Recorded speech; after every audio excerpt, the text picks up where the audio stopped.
This is BBC Radio 5 Live at the Emirates Stadium in North London. And we're about to get underway for Brazil against Scotland. I think a few Scottish fans during that anthem were giving it a bit of the slow handicap. And it reminded me of that story about David Neary scoring early against Brazil. Don't do that, you'll upset them. Yeah. I hope the Brazilians don't take offence from their anthem being hurried along.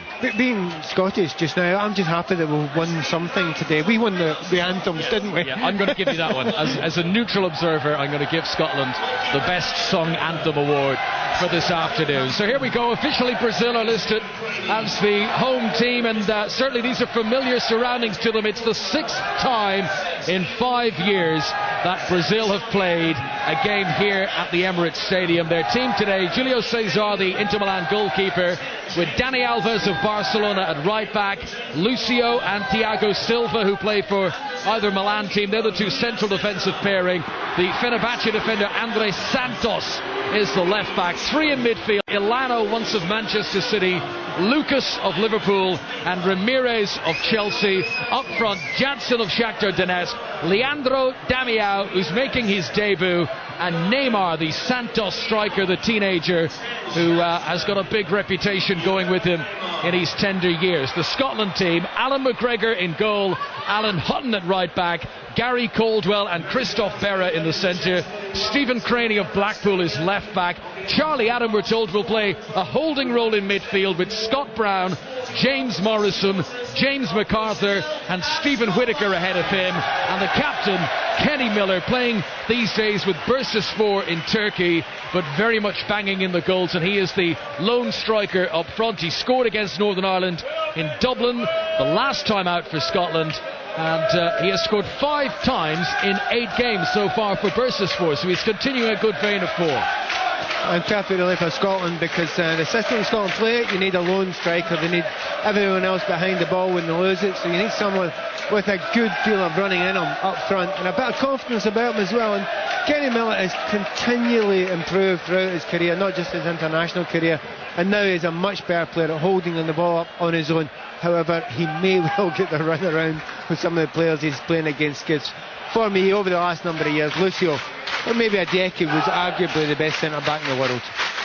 My favourite stat for Lucio at the moment is that the past 7 seasons he's been playing at club level, he has won 7 doubles. He won double with Bayern Munich, and then double with Inter Milan. Absolutely phenomenal. Yeah. He's got one drawback in his game. I usually have a sweep before a game. It's the first time that Lucio goes down injured, inverted commas. He does go down quite easily for a centre-back, but he's a spectacular player. But maybe his time's coming to an end now. I mean, you see David Luiz coming through, the same sort of player, and very, very special as well. The referee is Howard Webb. He has gotten us underway. Scotland playing from right to left as we look down here. Really wonderful afternoon. The sun is shining, lending the perfect sort of backdrop that you would want when Brazil are in town. You don't want it to be a wet night. Well, maybe you do if you want to beat them, but if you want to sit back and admire them, you want the sun to be shining and the samba beats to carry over warm air.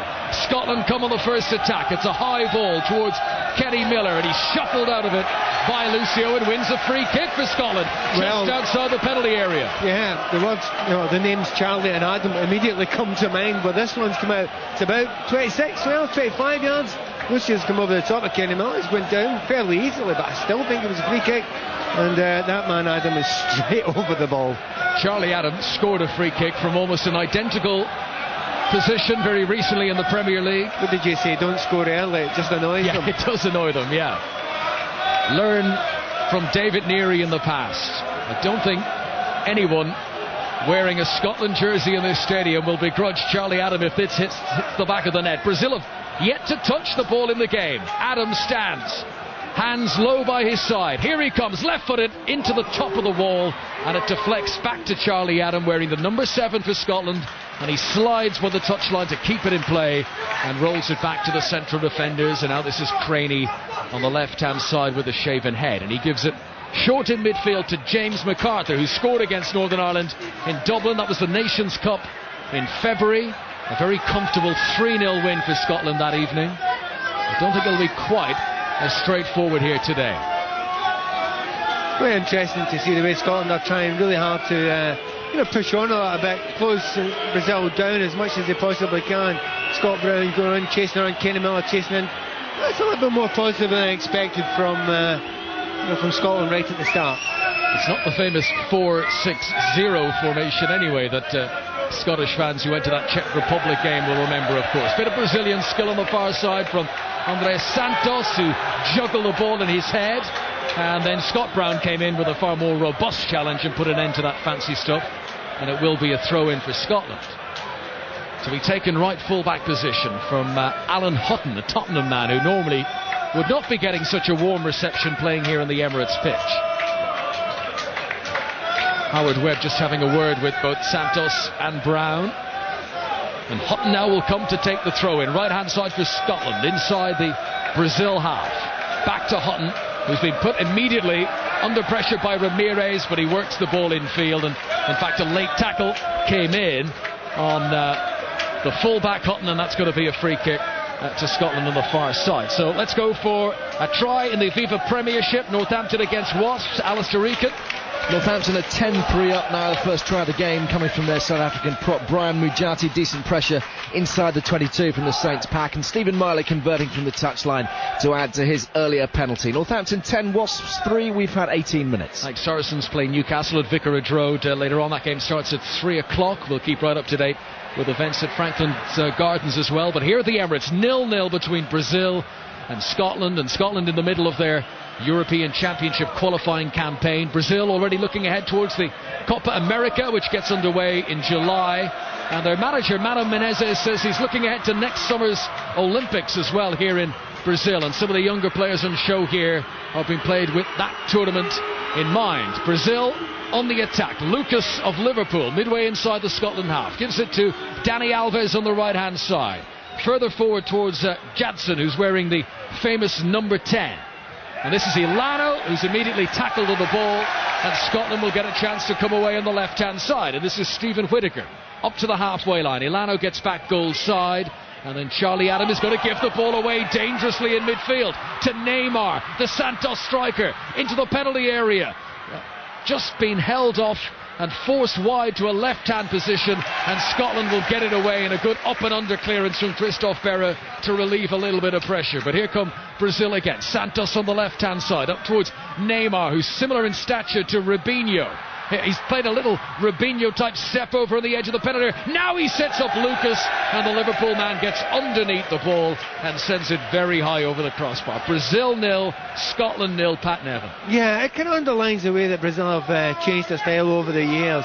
When you used to get the ball against Brazil, when you did get the ball, they'd give you a little bit of time to play, pass it around the back, get a little bit of confidence. That ain't happening now. They're trying to close down as much as possible, and on that occasion, Charlie Adam got a little bit overconfident. He just nutmegged Alves and tried to do a cross-field pass and took Scotland into bother. You know, you can't do that against really good players like this. You can't take chances, and I think Charlie Adam will get himself together now and start playing more sensible passes, because against the likes of Alves, you know, he will get in and he will create chances.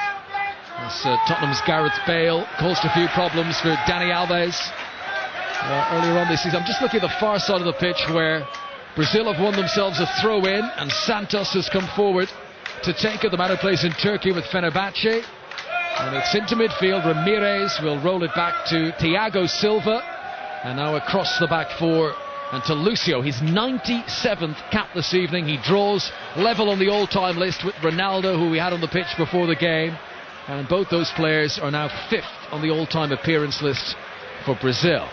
A ball played by Hutton, right-hand side, up towards Kenny Miller, easily intercepted by Thiago Silva and put out of play on the far side.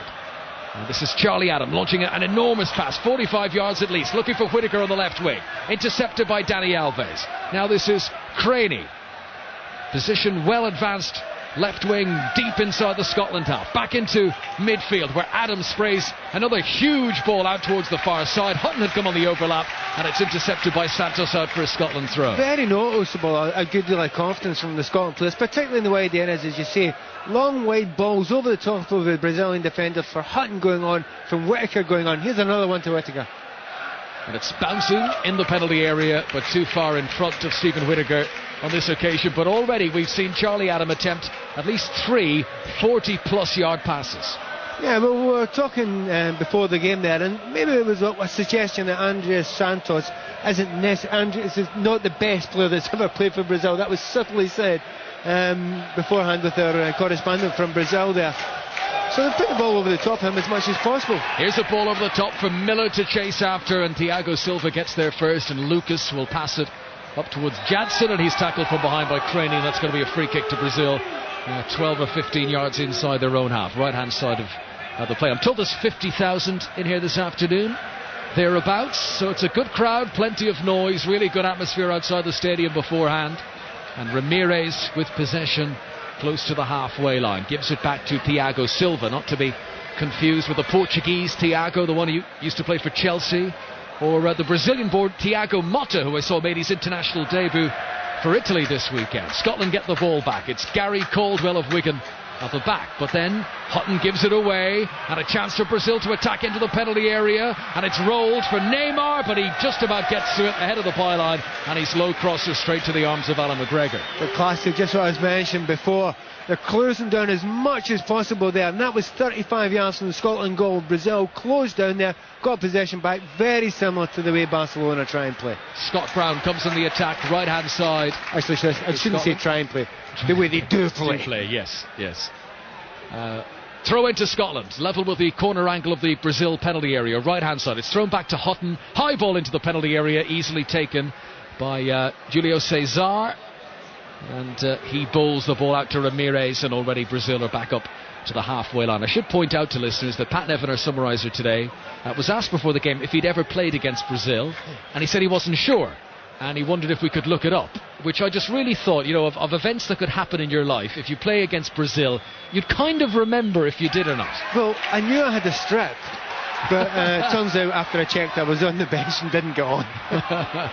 Here comes Scotland on the attack. They've started quite well here. They're certainly standing up to their illustrious opponents. Miller, and back through midfield via James Morrison and Adam, just to Christophe Berra. They want to hold on to the ball here, Scotland. It's back to the goalkeeper, Alan McGregor. This is a Scotland move that started on the edge of the Brazil penalty area and ends up back with the Scotland goalkeeper, but at least they've held on to possession. I mean, that's a good thing. That's a very important thing you say there about Scotland holding on to possession. They've just kicked out, the goalkeeper's just kicked out there, but what they want to do is they want to build from the back, and that's something that certainly Craig Levine's wanted his team to do, and he's got young players coming through that have got the confidence and the bravery to try and do that.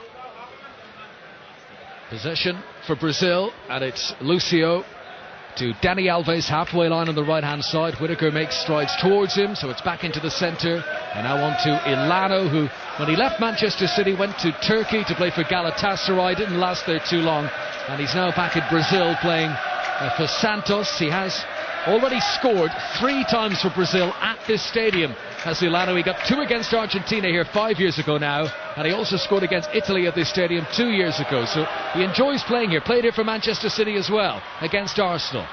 This is Jadson in the penalty area. He's way overstruck that. The cross goes absolutely over everyone, and Neymar won't be able to keep it in play on the far side. Goal kick to Scotland. 0-0. Neymar getting slightly frustrated there. I mean, obviously a very talented player, and maybe one of the players more than anyone else that we're keen to see getting the ball, because he certainly has got plenty of skill, but so far he's got on the ball maybe once, got down the line on the far side there, on the left hand side there, but very little involvement in the game so far. Scotland have managed to keep him quiet. And we've played just over the 10 minutes. The clearance from McGregor for Scotland goes long into the Brazil half, and it's headed back by Lucas, but well positioned is Charlie Adam to pick up possession, and now back to Berra and to Caldwell on his right hand side. Not such good memories of playing here at the Emirates for Gary Caldwell. He was sent off here against Arsenal in January. Wigan lost that game 3-0. A long ball is played forward once again. Miller started to run after it. He just sort of collided in his run with Thiago Silva, and that's going to be a free kick to Brazil just outside their penalty area. This is maybe the biggest problem Scotland have got in these situations. If they get the ball in the right full back area, the left full back area, and they look long, it's Kenny Miller against two fantastic defenders, and not much space to find Kenny Miller, but I'll tell you, he will keep running, he'll keep making the angles, he'll keep going into those areas, and make sure that Lucio keeps on having to think, because if they get lazy at all, Kenny Miller, as you said before, he's on fantastic goal scoring form this season. Scotland have won their last 2 internationals in a row by a 3-0 scoreline. Can't see any reason why that wouldn't continue today. Here is Neymar. He's into the penalty area for Brazil. Crosses low and right-footed. He was looking for Ilano, who'd made a good run to the far post. Craney is there to intercept, but doesn't hold on to the ball. And lovely wriggle and jiggle from Dani Alves to pirouette on the edge of the penalty area. But then a poor pass towards Jadson, and it goes out for a goal kick to Scotland. Just the first little signs there from Brazil of how Brazil likes to play. And I mean, Neymar goes by players with no effort whatsoever. Just a slight dummy, a little shimmy. There's no great effort in it, and he's flying past one or two defenders. But the ball comes to Alves, and he is a bit special, you know, as a right fullback. I mean, an absolute cheek to call him a right fullback. He spends his entire time on the right wing, and he plays like a winger as well. Oh, what a terrible tackle there by Ilano. Howard Webb's going to come across and have a word. It is a friendly. I think perhaps of a competitive nature, the book might have been brought out for that one. A foul on Craney. It's not Craney, it's James McArthur. When I say terrible tackle, I don't mean horrible and deliberate, and it's just where the tackle actually landed. Shall we say no more? Yes, I think that is very easily interpreted by our listeners at home. Free kick to Scotland, halfway line, Charlie Adams standing over it. And for once, Miller's got a bit of support now, because a few of the big men have gone forward from the back. And even Caldwell now coming forward. Berra's already up there.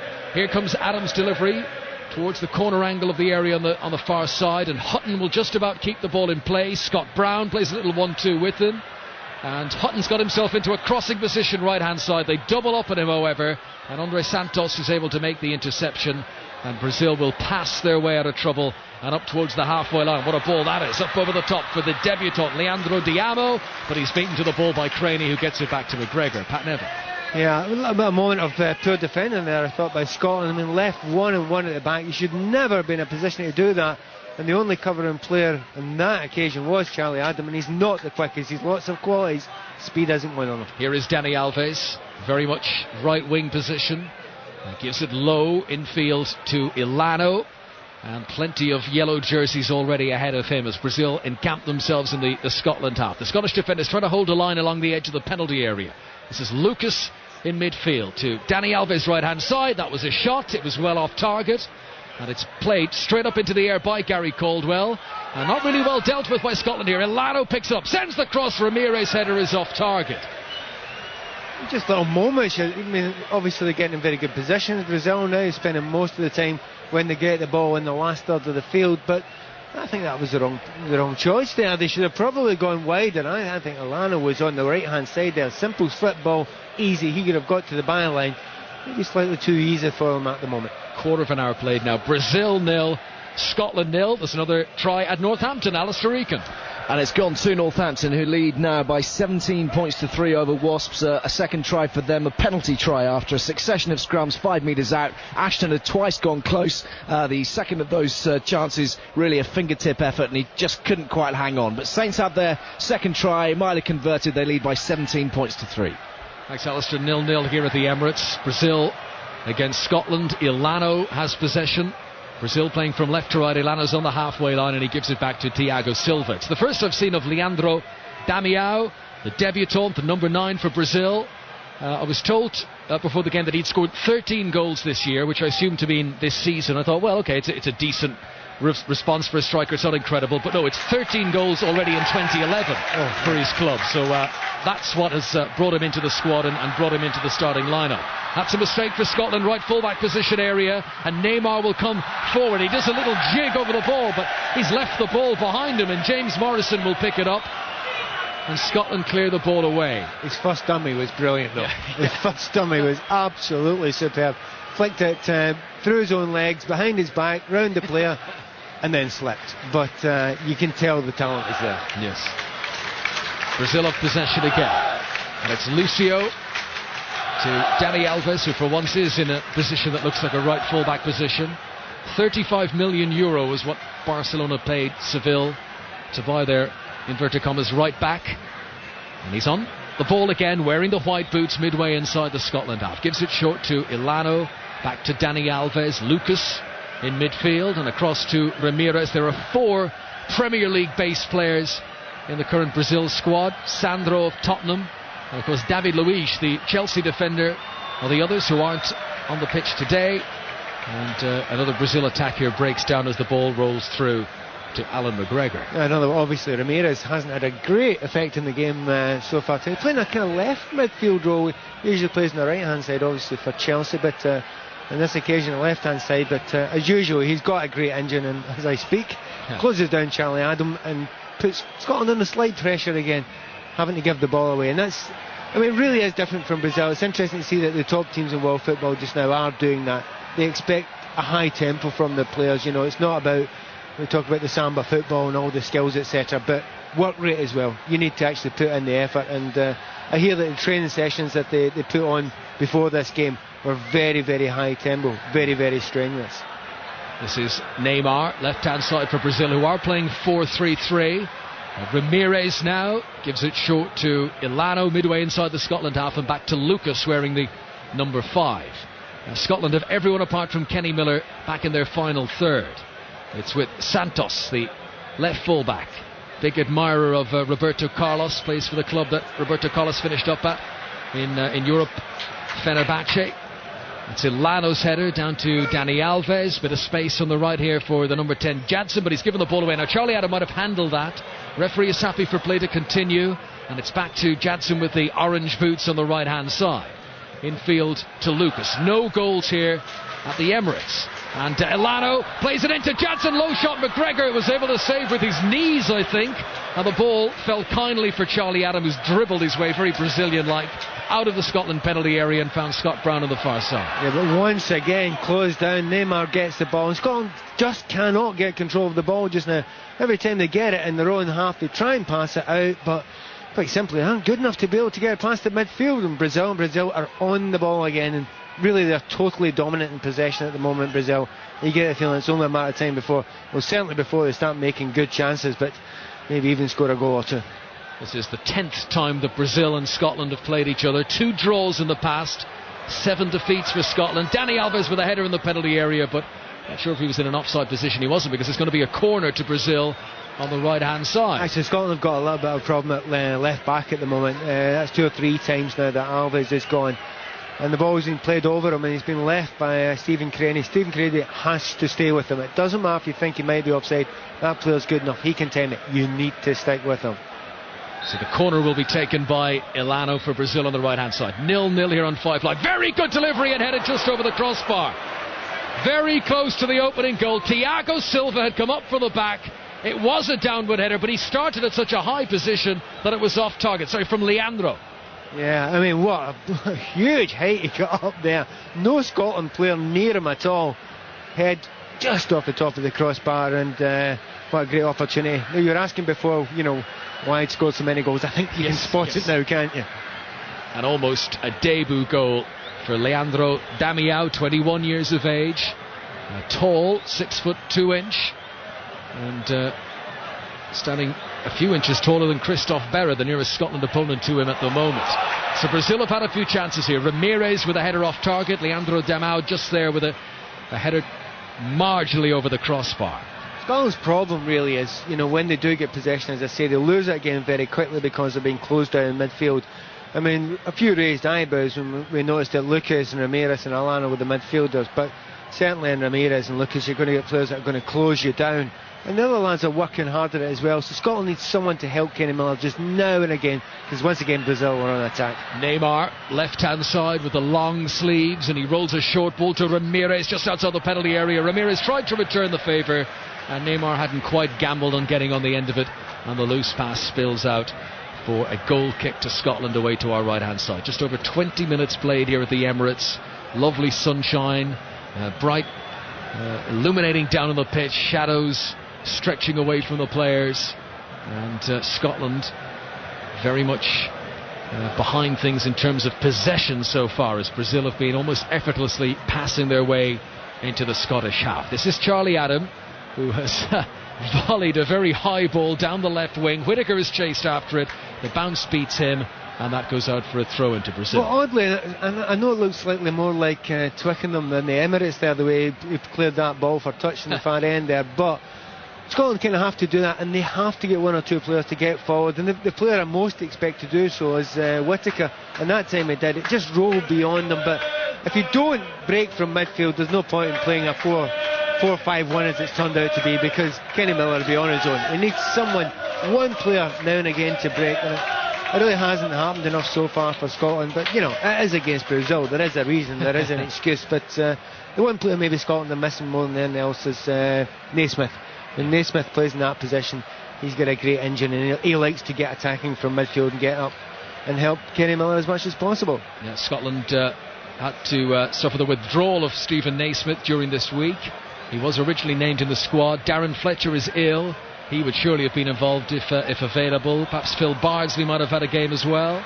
But here come Brazil through midfield with Lucio, a little flick from Neymar, and now some space on the far side for Santos. It gives it back into Ramirez, and now Lucas midway inside the Scotland half. This is Dani Alves now. Nice ball up towards Jadson, back out to Ilano on the right hand side, and his cross takes a deflection off Craney. That's going to be a corner to Brazil. We're midway through the first half, and this is John Murray. Thank you, Conor. So a corner from the last corner they had, the only other corner they had. Leandro Damião saw his header clip the top of the crossbar after Ilano found him precisely, and here is Ilano then with this corner into the edge of the 6-yard box, and there were two players coming in. Leandro Damião was one, but it was well dealt with by the Scottish defence, who headed it back out to Ilano. His cross to the back post. Damião was there again, but falling backwards, headed it beyond the far post and behind for a goal kick. Pat Nevin's watching this prestige friendly with us here inside the Emirates Stadium. Yeah, and it's quite interesting to see the Brazil. This is different from what you would usually see from Brazil. Obviously they're closing down, as I mentioned before. They look nice around the box. They've got their wide men and their full backs getting up, but it's all leading towards back post crosses, which is very British in many ways. And as you say, Damião, he's got on the end of a few so far, but not only is a tall player, he actually looks as if he's got a leap on top of that as well, and that's the big thing. Some, you know, very tall strikers, you know, don't really jump their height. Clearly he does. Yep, 21 years old, Leandro Damião of Internacional. He was actually a late call-up for this squad because Nilmar, the excellent Villarreal striker, went down injured and had to withdraw from the squad, but he's in the team making his debut, and here he is now, Leandro Damião to Neymar on the edge of the area, who goes down half cleared. Ramirez with a shot, it's blocked by Gary Caldwell, and the ball runs out of play out on the far side, the left, for a Brazilian throw. And Neymar, after taking that knock as he tried to burst into the area, is doing an element of writhing inside the penalty area. To be honest, I suspect Hutton's toe grazed his knee, and he's rolling about now. And he's now got to his feet and is limping around. The only way I can describe that is to say it's Drogba-esque, the way that he is exaggerating his drug. There is nought wrong with him. Absolutely nothing. He's fine now. I refer the honourable gentleman to the comment I made re Drogba some moments ago. Ball in the full-back position after the throw is taken by Brazil, and it's deflected behind for another corner. Scott Brown was back in there to do that. So a corner from the left-hand side this time. Ilano still wants it. He's a bright, bubbly individual, Ilano. You see that in the way that he plays, and his curly hair there as someone in the crowd behind him throws a little beach ball down. He ignores it. Ilano waiting to take it. So where's Leandro Damião? Here it is to the near post. Delivery not good, actually. That was a Premier League style corner delivery, and Scotland get it away. And here is Scott Brown now up the right hand side, but across comes the challenge on the Celtic captain from Jadson to put it out of play for a throw-in to Scotland just inside the Brazilian half. It's 5 Live on this Sunday afternoon, this friendly international. Brazil 0, Scotland 0, with 25 minutes played of the game, and Brazil just dicing in their own penalty area, but Lucio, their captain, the ever dependable Lucio, clears it away. And then Ramirez up the line. It's nodded infield by Neymar, who I must say, despite what we said about him when he went down exaggerating his injury, Neymar, he's certainly been one of the bright spots of the game so far. He looks like a real talent, doesn't he? Yeah, his touches, obviously, he's got fantastic talent. His touches on the ball, his awareness of the ball, but you know, it takes more than that, particularly if you want to play at the top level in European football. And he's still walking about limping, feeling slightly sorry for himself. He is a very, very slight figure. I mean, incredibly slight figure, but you know, a lot of top clubs will be looking at him, you know, wanting to think he could maybe do a job, but he needs to strengthen up. Yeah, one of them, Chelsea, they say are very, very interested, but he just looks like a little boy, Neymar. and extraordinary hair as well, incidentally. Here's Lucas, now to the right-hand side, to Alano. Lucas continues his run, he's got free in the box on the right, pulls it across, takes a deflection, bounces down, back away from the goal, and then Leandro Damião, who's sliding in, could only help it behind for a goal kick. Yeah, a couple of mistakes there, certainly, unlike Stephen Whittaker, he let the player go, but I think it came off Gary Caldwell. The ball was cut back from the byline, and I don't, no idea why that's not a corner kick. Certainly a little hand to it from the goalkeeper, hits off Gary Caldwell, and maybe it was a touch put behind by Leandro Damião, but I think Scotland a bit lucky there. Just wondering whether it might have actually struck Gary Caldwell on the arm, as it came at him very quickly, and possibly with a deflection as well. I would have been a harsh penalty, I suggest. I would agree with you, Pat. 0-0, Brazil and Scotland, but Brazil dominating possession, as you might have expected that they would, here on their English home ground. Yeah, I still think...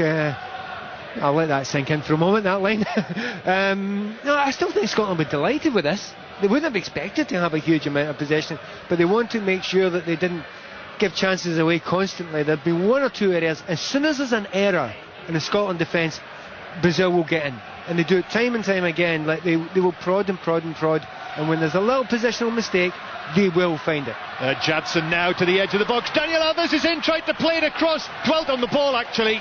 And that meant that Scotland, who were really stretched there for a moment, were able to get a block in. Gary Caldwell came across, and Neymar is down again. Yeah. Outside the penalty area, lying flat on his face, outside the box, and I think he might have just sort of run into Scott Brown. Is it Scott Brown or was it Charlie Adam? One of the two, anyway. It does go down an awful lot. I mean, I haven't said that. I don't want to be too harsh on this time. I didn't see it completely. It was one of those ones that was so far off the ball. But once again, you know, Scotland under a little bit of pressure there. You know, Brazil now trying to play it a little bit more through the middle of the park, and that's dangerous for Scotland because they've got a pairing at the back there, Gary Caldwell and Berra, who, you know, they haven't played together that many times. But certainly it's a facial injury that Neymar's got just now. I think I just half saw it when it was shown again on the in the corner of the picture, and I think they might have just sort of accidentally banged heads together.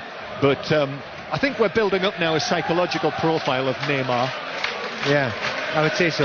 Yeah, I think the haircut isn't helping him at the moment. It actually, for anyone who was listening the other week when we did the commentary on the QPR Crystal Palace game, and I described an extraordinary Mohican that was worn by one of the supporters inside the director's box.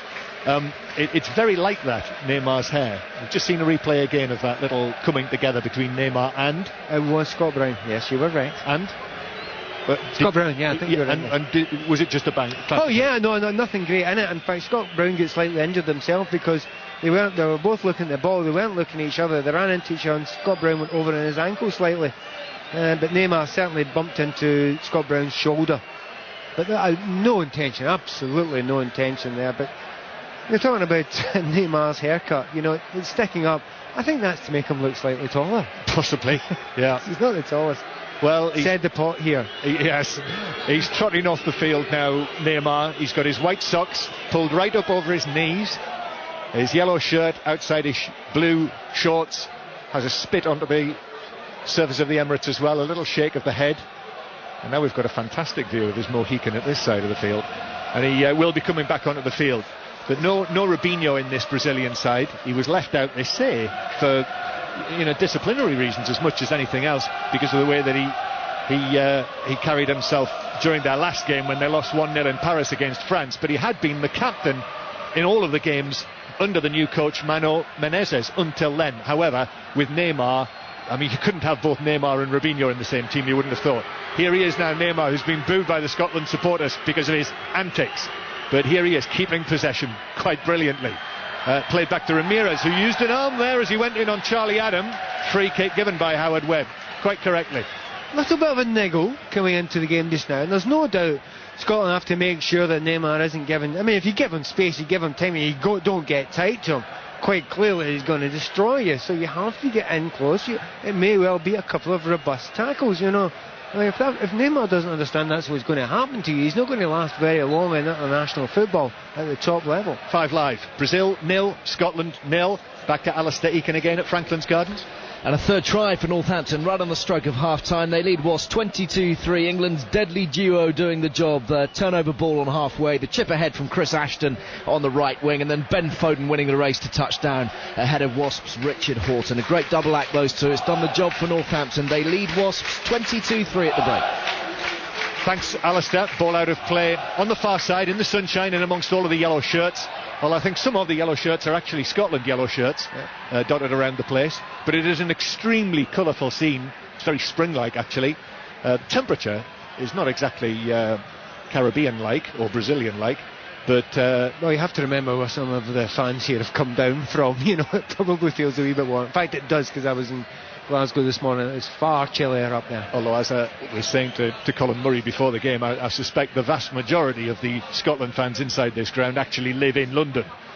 Here's Daniel Alves, plays the ball down the right, cleared away by Craney, and then it bounces out of play on the halfway line. Brazil, certainly in the half hour, little more than half hour that we've had, the better team in this game.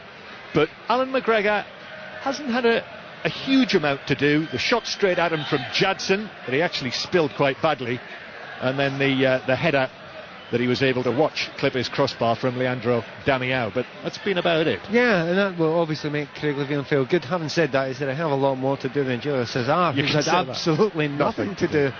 Here's Lucas now. Getting a nice tan though. Yeah, well, I wrote about that. Ramirez, then back to Lucas again. Lucas of Liverpool, and as the challenge came in on him from Morrison, just touched it to Daniel Alves, and this is now Brazilian possession inside the Scotland half. Sun comes out very brightly. Daniel Alves gives it to Neymar. Neymar's got some space here. Challenge comes in on him. Good challenge as well. Scotland struggling to get it away. Gary Caldwell stuck on the ground and eventually managed to scramble it away from the prone position. Played back to MacArthur, and now Craney, and then James Morrison, who after his stitches last weekend has got a pink pad attached to his head above his left eye, and Morrison is then fouled, tripped by Daniel Alves, and it's a free kick to Scotland. But Lucas is complaining, I think, about possibly the challenge that came in on Neymar on the edge of the Scotland box. Yeah, there's no doubt that, as I said before, I mean, Neymar wants time, he wants space, he wants to be left alone to do his tricks. There's no way you're going to be able to do that. There's no complaint whatsoever. Lever should be quiet about that, because that was a superb challenge on Neymar. A great take there by Caldwell. And once again, Scotland break, but this time get the ball in a good position. They can put it in. Charlie Ardham, he's maybe about 45 yards out near our near-hand side here. Good chance for the Scotland defenders to go and attack it in the air. It's a sort of double challenge on Neymar. Adam and Caldwell, but they did the job. And I don't think Howard Webb is possibly favourably disposed towards Neymar because of the game that we've seen so far. Free kick then, Adam plays it in, glancing header takes it beyond the far post. I think it was Whittaker who got in there, got his head to it, but Julio Cesar knew it was going 2 or 3 yards wide. Yeah, he's got a few very important goals, Whittaker, certainly for Rangers. He gets into the near post here. I mean, actually in the League Cup final recently, he was moved from full-back to midfield to centre-back near the end of the game, and played well in all positions. So Stephen Whittaker is a very good player going forward, but on that occasion, a little bit more on it. I don't think there's anything the Brazil defence could have done about it. Every time I see Whittaker, he seems to be playing in a different position, and here he is left midfield today. Well, centre-back, absolutely superb, and he could do that for Scotland, and it may well be in time he plays there for Scotland. Brazil now passing the ball away inside their own half. Daniel Alves just kept it in. Jadson in the middle, but it goes to Leandro Damião, who gives it back to Jadson. Brazil flowing here, but the pass from Jadson just gave Gary Caldwell a chance to stretch and clear, and he did do that. Adam, Scotland's number 7. Oh, Lucio very nearly missed it on the halfway line, and if he had, Kenny Miller would have been away, running clean through on goal. But he just got to it, the experienced central defender for Brazil. Here's Lucas now, just forward of the centre circle. It's 0-0 on 5 Live. Lucas to the edge of the box, and Elano is there. Back to Lucas again. James Morrison closes him down, so to the left-hand side it goes, and it's taken on by the left-back Andrés Santos, but it breaks down for Brazil again, and cheers from the Tartan Army.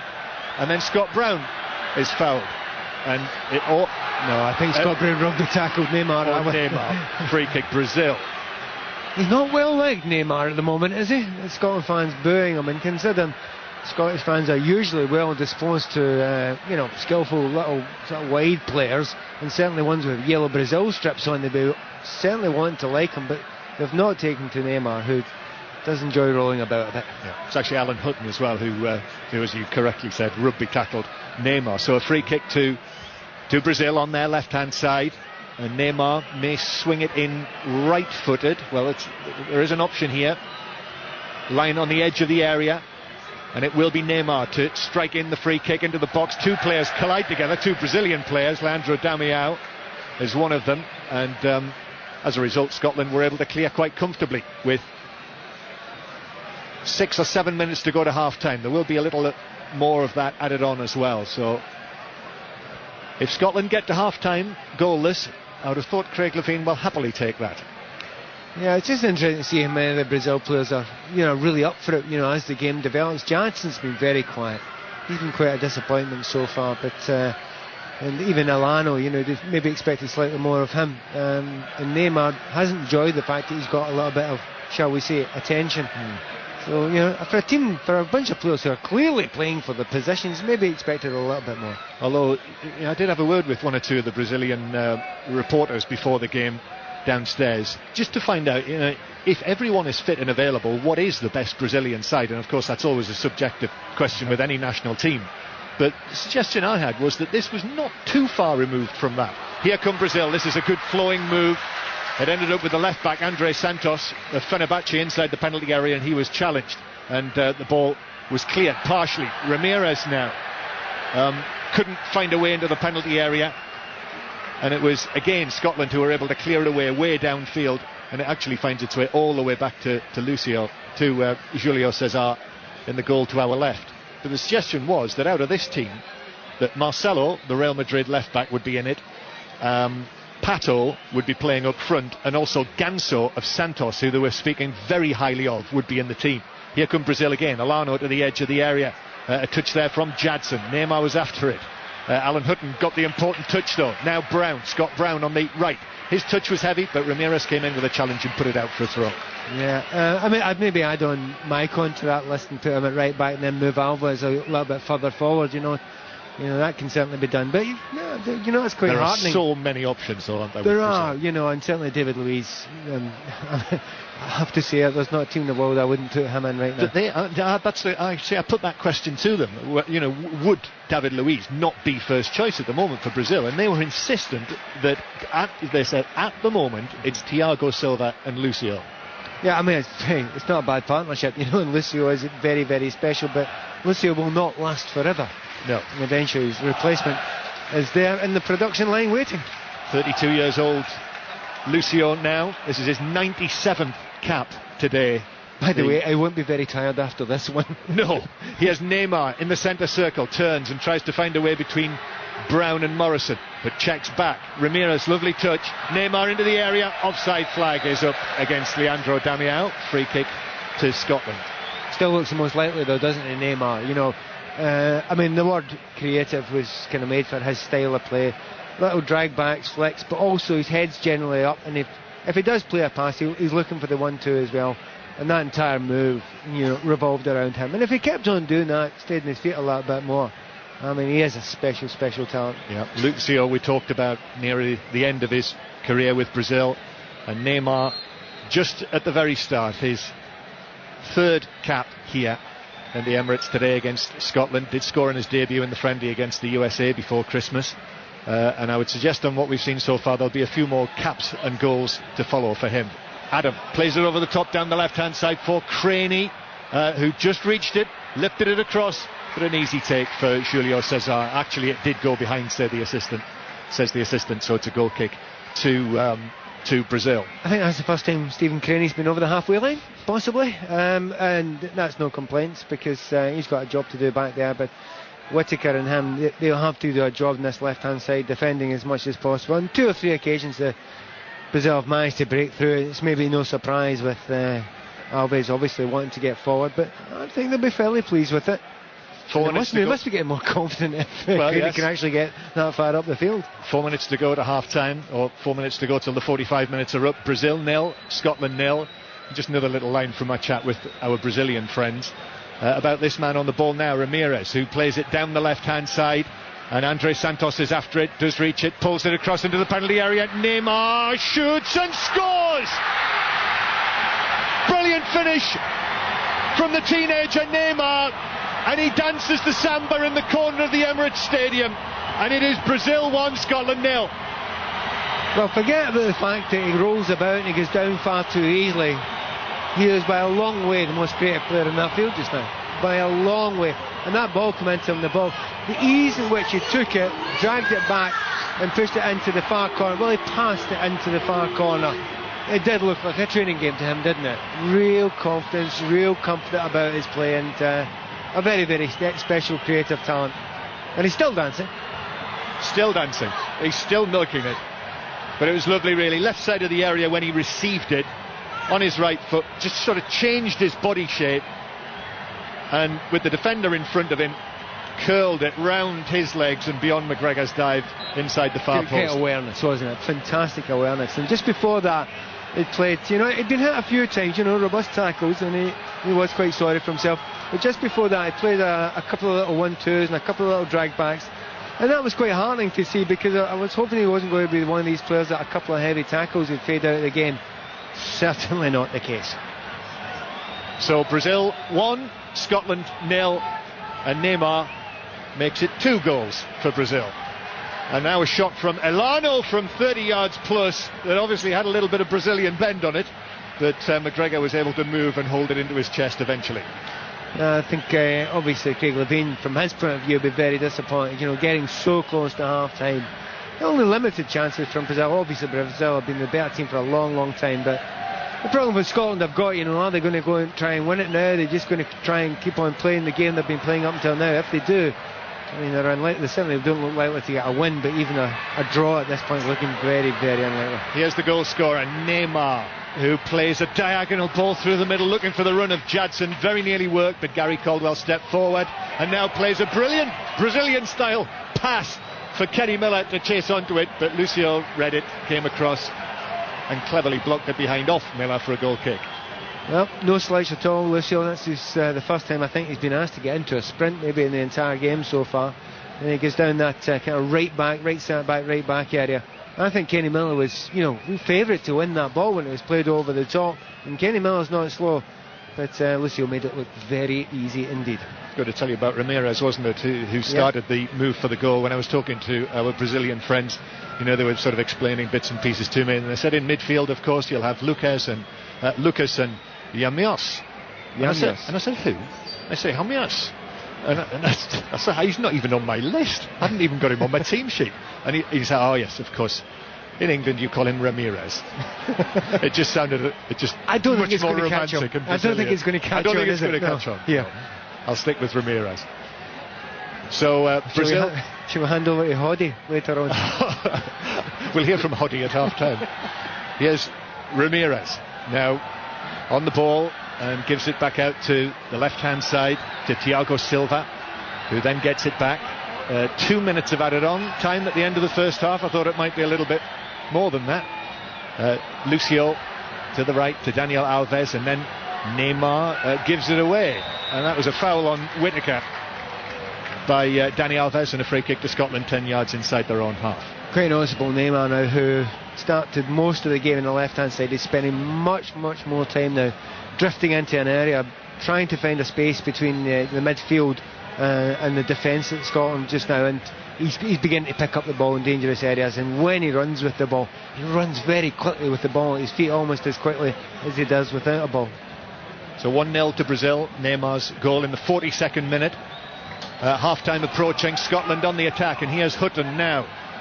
Ball up for MacArthur to make a run out into the full-back position. Hutton between two Brazilian defenders, goes down, might have got a shove in the back. He felt that was the case. Alan Hutton had a right go at the assistant, and then Ramirez is fouled by Scott Brown as Brazil tried to take it away, and that is a free kick to the Brazilians. Yeah, I think that's a wee bit harsh in Scott Brown. In fact, I don't think he's given it against Scott Brown. I think he's given it for the previous challenge just before then. Yeah, I think I heard Web's signalling that he thought Scott Brown got the ball, but it's now hard work for all those Scotland players. They have they're going to be closing down all afternoon. It's the end of a long, hard season. They're playing against very good players. They're not seeing much of the ball. They've just had a week in La Manga, Pat. True, but those golf courses are tough out there. Some of them are 6,000 yards. He says backpedaling very quickly. Here's a ball through the middle to Jadson, who, most un-Brazilian-like, nearly stands on the ball, so Scotland have got it back. In actual fact, I think the stadium is a good deal fuller than it was at kick-off. You're suggesting some of the Scotland fans didn't quite make it here for the start? All the Brazilian supporters, either. There are severe problems on the underground in London this weekend, unusually for a weekend in London. And there's the half-time whistle for this friendly international between Brazil and Scotland, in which, as you might have expected, Brazil have dominated, and they've scored through Neymar. An excellent finish from Neymar, the 19-year-old from Santos, and the players disappeared down the tunnel that's been extended in front of us here to the dressing rooms at half-time. So, Pat, give us your overview on the first half. Well, I think it's been useful so far for certainly both managers to look for it. Certainly Brazil wanted to find out what it's going to be like playing against a team that's going to defend against them, and there's no doubt that's exactly what Scotland have done for the majority of this game.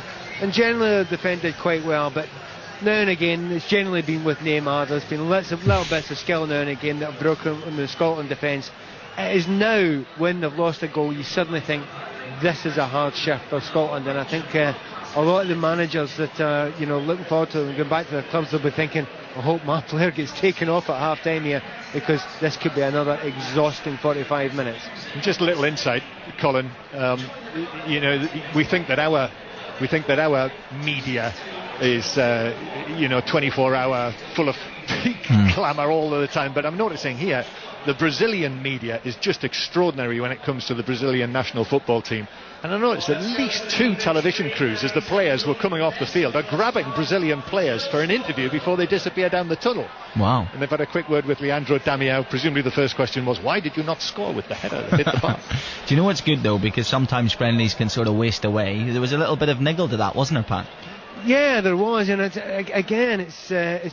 generally been. Sorry, I'm just sniggering again because Ronaldo's on our telly in front of us, and they're doing a close-up of his belly.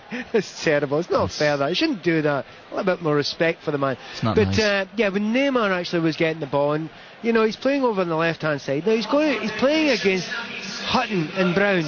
Now they're not going to let those two players, particularly those two players with their individual attitudes towards football, ain't going to let a guy do a load of step overs and not give him a heavy challenge or two. And that led to a little bit of annoyance from the likes of Ramirez and Lucas, who obviously want to take care of their charge, as they say, on Neymar. And it did. It got a little bit tasty for a while. And the thing is, I think the biggest point for this, I've talked about Neymar a lot. He has been the most important player on in the pitch so far in the game. And it was intriguing to see how he would react to this, because so many teams are looking for what he might go in a top European club going for the future, that he might be then the next great Brazilian player, the follow-up to Robinho, and maybe even better than him. But I wanted to see how he would react after his rolling about. His reaction, to give him his due, has been fantastic, and the reaction from the Brazilian players has been good. And you're right, it's because of that little niggle. So fair to say that Brazil edged that 45 minutes. There'll be a lot of changes at half-time, I'm sure, but really good. It's not the business end of the season and all sorts of problems on and off the pitch. It's really nice to sort of loosen the tie a bit and just enjoy football for what it is. Brazil against Scotland, they're 1-0 up at Emirates. We'll be back for the second half. Pat, just keep John Murray off the rosé. We'll see you shortly. Let's get your latest news with Jim McCallum. Online at bbc.co.uk/5live. This is BBC Radio 5 Live. A taxi driver has been charged with the murder of 22-year-old Shan O'Callaghan, who disappeared last weekend after leaving a nightclub in Swindon. Christopher Halliwell, who's 47, will appear in court tomorrow. And police say they've also found the remains of a young woman in a field they've been searching in Gloucestershire. They believe the victim was taken from the Swindon area up to 8 years ago. Rebel fighters in Libya appear to be advancing rapidly westwards along the coast towards Tripoli. They've now reached the oil terminal of Ras Lanuf. Colonel Gaddafi's forces have been subjected to airstrikes by the international coalition. The Syrian government says 12 people were killed during anti-government protests yesterday in the coastal city of Latakia. Unions, police and the government have condemned the violence in central London yesterday. Activists broke away from a peaceful march against public spending cuts. 201 people were arrested during clashes with officers. And the company which operates Fukushima nuclear plant in Japan says a measurement suggesting water in a reactor was 10 million times more radioactive than normal may have been a mistake. The Tokyo Electric Power Company has apologised and is now carrying out more tests. On the road, starting in Lancashire, 2 lanes are closed and there's queuing traffic. That's due to a vehicle fire. There's also smoke blowing across the road. That's on the M6 southbound between junction 28 Leyland and junction 27 Standish. The matrix lines there are set to 40 miles an hour. In Greater London, on the M4, 1 lane has been closed westbound and there are delays there due to an accident between junction 2 and junction 3. The exit slip's been closed on the M3 northbound in Hampshire. That's because of an overturned vehicle at junction 9, the Winnell roundabout. And finally, away from the motorways, there are long delays on the A12 northbound at Dedham in Essex. That's following a serious accident at junction 30. The queues there are all the way back to junction 29. Jean McCallum, 5 Live Travel. 5 Live Sports. You said that you should stay in the game. You've got what it takes to actually become a coach and a manager. I just started to laugh. Of 92 Football League clubs in England, 2 have a black manager. There's no chance. Where am I going to get a job? Black players don't get managers' jobs. I'm Spoonie, and on Wednesday, I'm going to be looking at why the icons from the pitch are missing from the touchline. Talking to players and ex-players, including Paul Ince, Sol Campbell and Les Ferdinand. They don't believe there's an opportunity for them to be part of this industry. I'd like to change that mentality. Total Blackout, Wednesday night from 8 on 5 Live. So right now, half-time Scotland 0, Brazil 1 at the Emirates, back for the second half soon. Just a reminder as well that if you don't know what happens in the Grand Prix, even if you do, the first Grand Prix of the season in Australia, we'll have it all with 5 Live Formula 1's checkered flag programme at 4 o'clock. And our special Sunday guest, a little bit later than usual, is Duncan Goodhue. We'll be talking to him in depth a little bit later on today's 5 Live Sport. Last time we heard Northampton at home to Wasps in the Rugby Union. We're having it pretty much all their own way. Let's see what the latest is with Alistair Aiken. Yeah, pretty much continuing that way, Colin. They lead Wasps here by 22 points to 3. We've played 7.5 minutes of the second half. Tries in the opening half from Mujati, from Foden, and a penalty try. Chris Ashton came close on a couple of occasions, but a little bit butterfingery today, and wasn't quite able to hang on to one in particular, which would have been a very straightforward touchdown. Wasps, for their part, really haven't created an awful lot. Single penalty from Dave Walder. No sign of the returning England World Cup winner just yet, Josh Lucy, who's sitting down in front of me waiting his turn, but I don't think it'll be too long, perhaps, if the scoreline continues on its way. Saints 22, Wasps 3 with 30 minutes left to play. 22-3, and it could be a similar comfortable home victory for Saracens. They welcome 11th in the table Newcastle to Vicarage Road, and watching it for 5 Live is Sarah Orchard. Yes, well, Saracens have had a 3-week break since they last played, but they will be really wanting to make it 7 wins in a row with a win this afternoon. They previously had convincing victories in their last outings away to Leicester and Wasps, and today should all be about keeping in touching distance with the Leicester Tigers at the top of the Aviva Premiership table. David Strettle continues on the wing, fresh from England duty, while Scotland back row Kelly Brown will start from the bench. Newcastle, though, definitely the underdogs this afternoon. They make 7 changes, 2 of those changes positional to the side that lost the LV Anglo-Welsh Cup last weekend to Gloucester, with former Bradford Bulls wing Ricky Sharif making his first start for the club since switching codes. That's after he made an impression, real impression, number of tries scored in a few training games. Kick-off here at Vicarage Road is at 3 o'clock. Thank you very much indeed. An update on Victoria Pendleton. She suffered another major setback today. She's failed to qualify for the women's Karen final at the World Track Cycling Championships in the Netherlands. We'll tell you more about that a little bit later. The Rugby League now. There's 3 Engage Super League matches taking place today.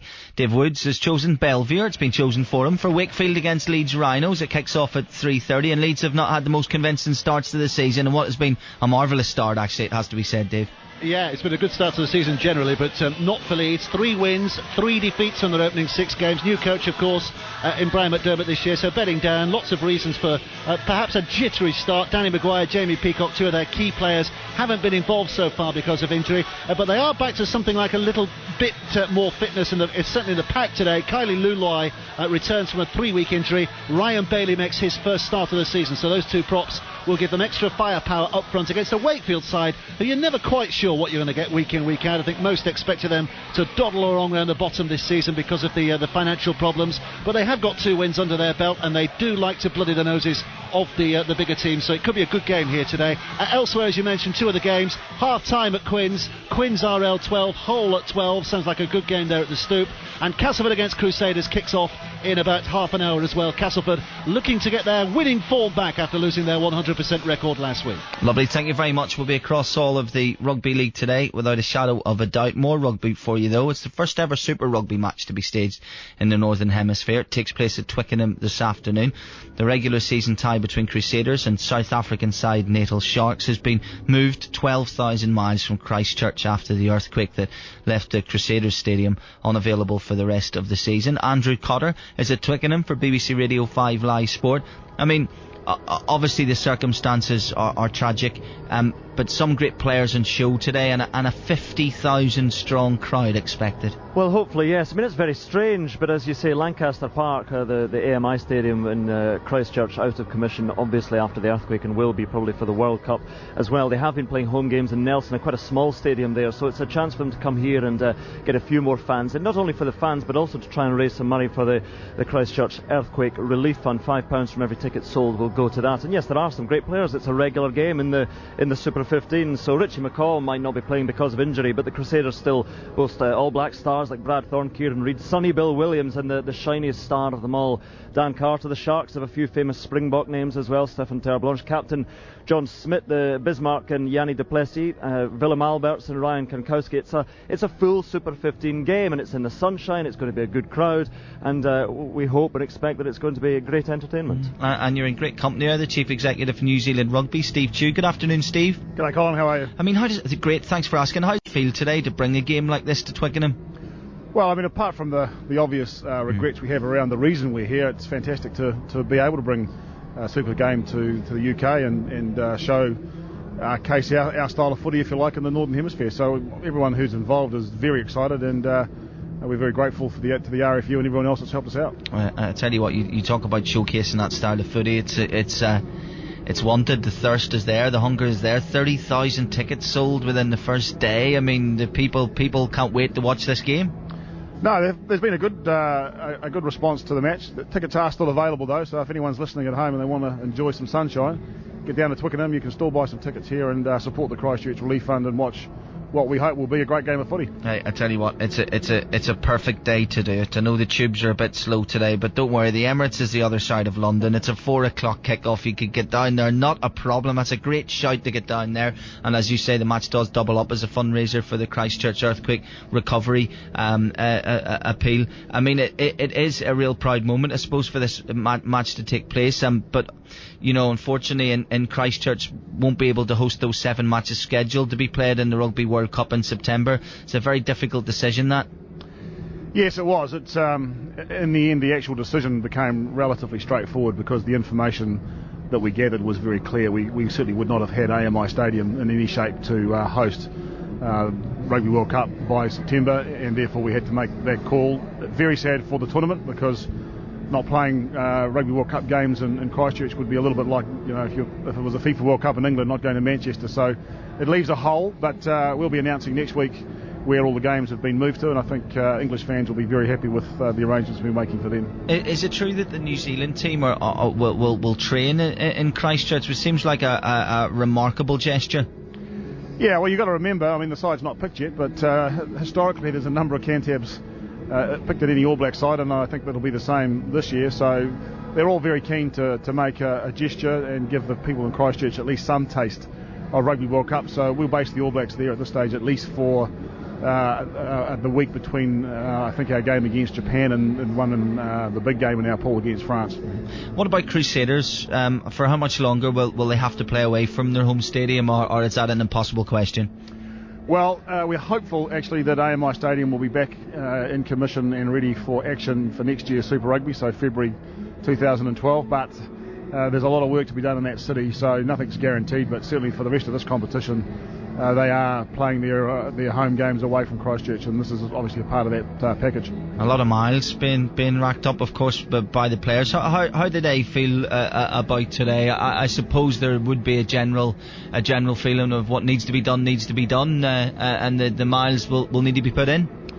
Yeah, well, one of the benefits of playing here and obviously getting a good crowd, which will raise a fair amount of money for the team, or for the franchise, is that we can play the rest of the games back in smaller centres and not have so much sort of financial hardship at the end of the season. But I think the guys are very excited about being here in London. They've had a great week. The weather's been very kind, and Twickenham is one very special place to play any footy game, isn't it? So the guys are excited, but they'll be thinking about their folks and their friends and families at home. It's Christchurch is still experiencing aftershocks, so it's a pretty telling time for everybody. Steve, thank you so much for talking to us. Enjoy your day. Thank you very much. Bye-bye. Bye-bye. That's Steve Chu, Chief Executive of New Zealand Rugby, talking ahead of that. Well, we used to say Super 14 and Super 15. We just say Super Rugby Crusaders against Sharks. Let's go back to the Emirates. We're going to get second half commentary in a second of Scotland-Brazil. Brazil are 1-0 up at half-time. Brazil just come out of the tunnel. Roddy Forsyth, as part of that atmosphere there today, even though the match has a really nice competitive edge, I just seen a Scotland fan in a Brazilian top, and on the back it said McDonaldo. Let me confirm something for you. However, the suggestion was made before the start of the game that many of the yellow jerseys we see are Scotland yellow jerseys. It's changed the second strip. I can guarantee you that, judging by the celebrations when Neymar scored, this is not the Tartan army that are jumping up and down. Although you can hear them off to the right there at the moment. But tell you one thing that I'd be interested to hear, especially what Pat thinks in the second half. Had a little quick chat with him. I'm not a fan of Scotland's zonal defence, especially not at this level. They're not playing enough together for my money, and when you look at Neymar, the space that he got when he strode into the box, he must have had a good 10 yards of prairie open to him, and if you give him that amount of space, you are going to suffer. But I can tell you, Craig Levein does like this idea. He thinks it works well with big men in the roles. I'm not so sure. I have a feeling we won't be seeing too much of Craney in a dark blue shirt too often from the shift that he put in the first half. But then I'm on Pat's territory, and I'll let him answer that. And we'll hand it over to Pat Nevin and John Murray and Conor McNamara as they commentate on a 2-1 Scottish win. Thanks very much, Colin. John mentioned just before the end of the first half about how the stadium appears to have really filled up during the opening 45 minutes. Many seats being occupied after kick-off. Craig Levein, the Scotland coach, has been speaking to our colleagues on Radio Scotland just before the game. He was asked about the atmosphere. He says, cracking atmosphere, especially outside. I think there's a game of 300 aside taking place on the forecourts of the Emirates. It's that sort of a carnival atmosphere here, and the wind somewhat taken out of Scotland's sail by that late goal from Neymar, the man wearing the purple boots, and he took it ever so well, just rolling the ball under his studs inside the penalty area before picking his spot in the corner.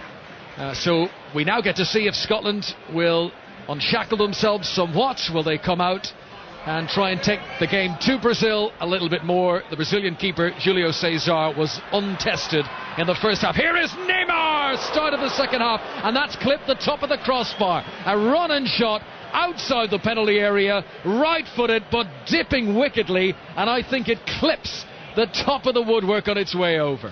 He runs at very, very unusual angles. He runs across players all the time, but as I mentioned just at the end of the first half, he's got this habit of running and looking as if he runs as fast with the ball as he does without the ball. And it's a kind of language style, but he's very, very pacey. And certainly Scotland players are scared to death to tackle him. Just seen a replay of that shot, and it did hit the terrible crossbar. Here is Ramirez, and McGregor saves it away from Neymar and saves it again from Leandro Damau. A terrible defensive mistake from a Scotland point of view. James McArthur, he was just dreaming though. Got the ball there past him. He didn't really want it in that deep area, but got it. Didn't turn quick enough. Closed down by two Brazil players there, and Scotland should know about that. We all know that's exactly. We're talking about it again in the first half. Very much Brazil want to play the way Barcelona played, closed down as much as they could, and nobody gave them support. But good save by McGregor. Alan McGregor keeps it at 1-0. Don't like to say it, Pat, but this hasn't started well, this second half for Scotland. Oh, they're trying to. Well, you want Scotland to be able to play out from the back, but the question is, are they good enough to do it sometimes? You need to really ask that question.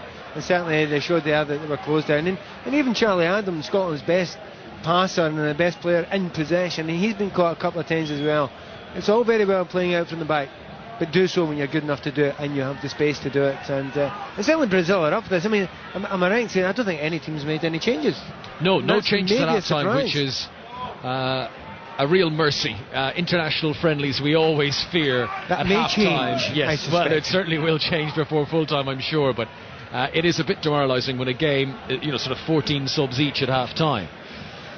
By the way, latest scorelines in League 2 this afternoon. Oxford are 1-0 up against Burton, and Cheltenham lead Gillingham also by a 0-0. Here at the Emirates, the goal was scored by Neymar, the Santos striker. This just his third international appearance for the senior squad, and he's now scored 2 goals in those 3 international appearances. And he's a player who opposition fans will become very frustrated with very quickly, and of course the supporters on his side will absolutely adore him for the magical things that he does.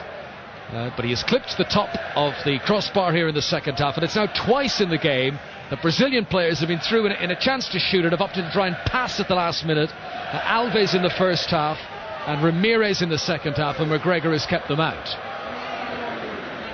There's a try at Saracens. This is Sarah Orchard. Yes, it's Saracens 5, Newcastle 0, just 8 minutes played. An early penalty from the halfway line in retrospect was too adventurous for Alex Goode, but he made up for it as he helped wing James Shook go over in the corner after 6 minutes. No conversion though, Saracens 5, Newcastle 0. Thanks very much, Sarah. Here at the Emirates, 1-0 to Brazil against Scotland, the 10th ever meeting of these two nations. Scotland yet to record a victory against the 5-time world champions.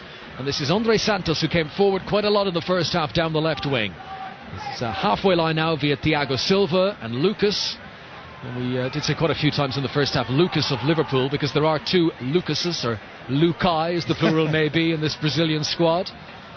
The other one is based in Brazil. And this is Ilano on the far side, and he chips it back into the centre to Thiago Silva.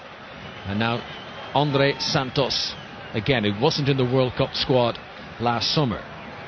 This is Lucas, who also didn't make the 22 for South Africa, and Thiago Silva again, in Brazil toying with Scotland a little bit here, just stringing the passes together in midfield. Now they come forward. Leandro Damião back to Ilano, lovely little dummy by Neymar, and Andre Bastos' cross is headed away by Craney, collected just outside the penalty area by Dani Alves. Low ball into the area. This is Ramirez, corner of the 6-yard box, trying a little drag back, and he was strongly tackled by Caldwell, and Scotland get it away. Yeah, they get it away, but the fear is it's going to come straight back, and they need to try and hold on to possession as much as they possibly can, because right now it's beginning to feel like a long, hard day for Scotland. Again, Charlie Adam caught in possession.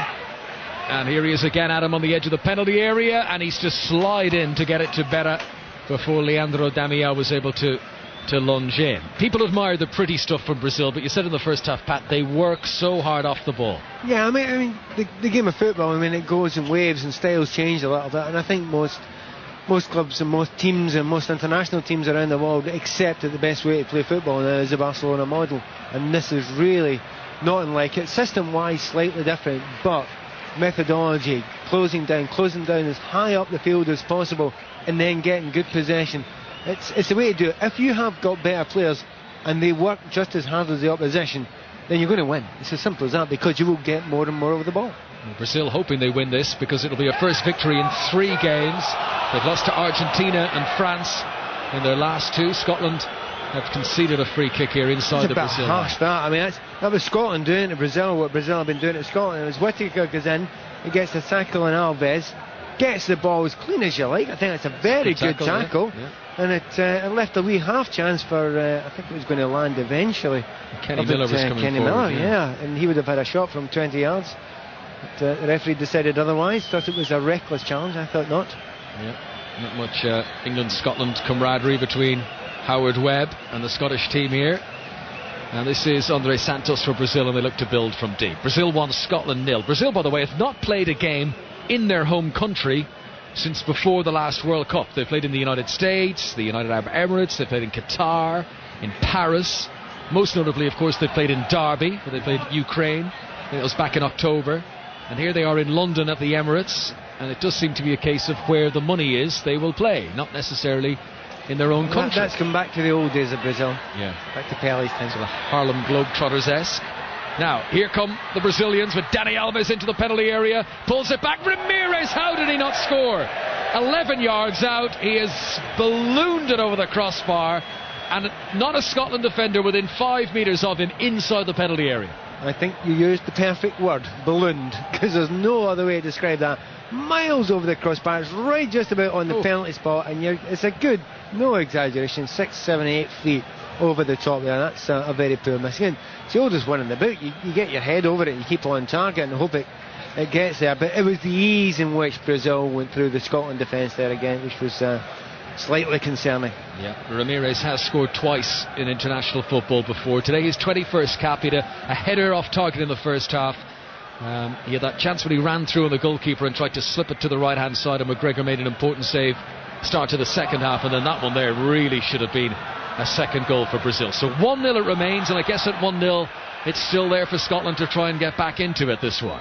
They need to get up front though. They need to get the ball up front, and at the beginning of the game I looked at it and I looked at the fact that Kenny Miller's up front, Scott Brown can break from midfield, as can Whittaker, and those are three lads, if you look far enough back in time, they were at Hibernian together, and they know each other's play, but they just really haven't been able to link up because quite simply they don't get enough possession in dangerous areas, even though those three certainly are working very hard together.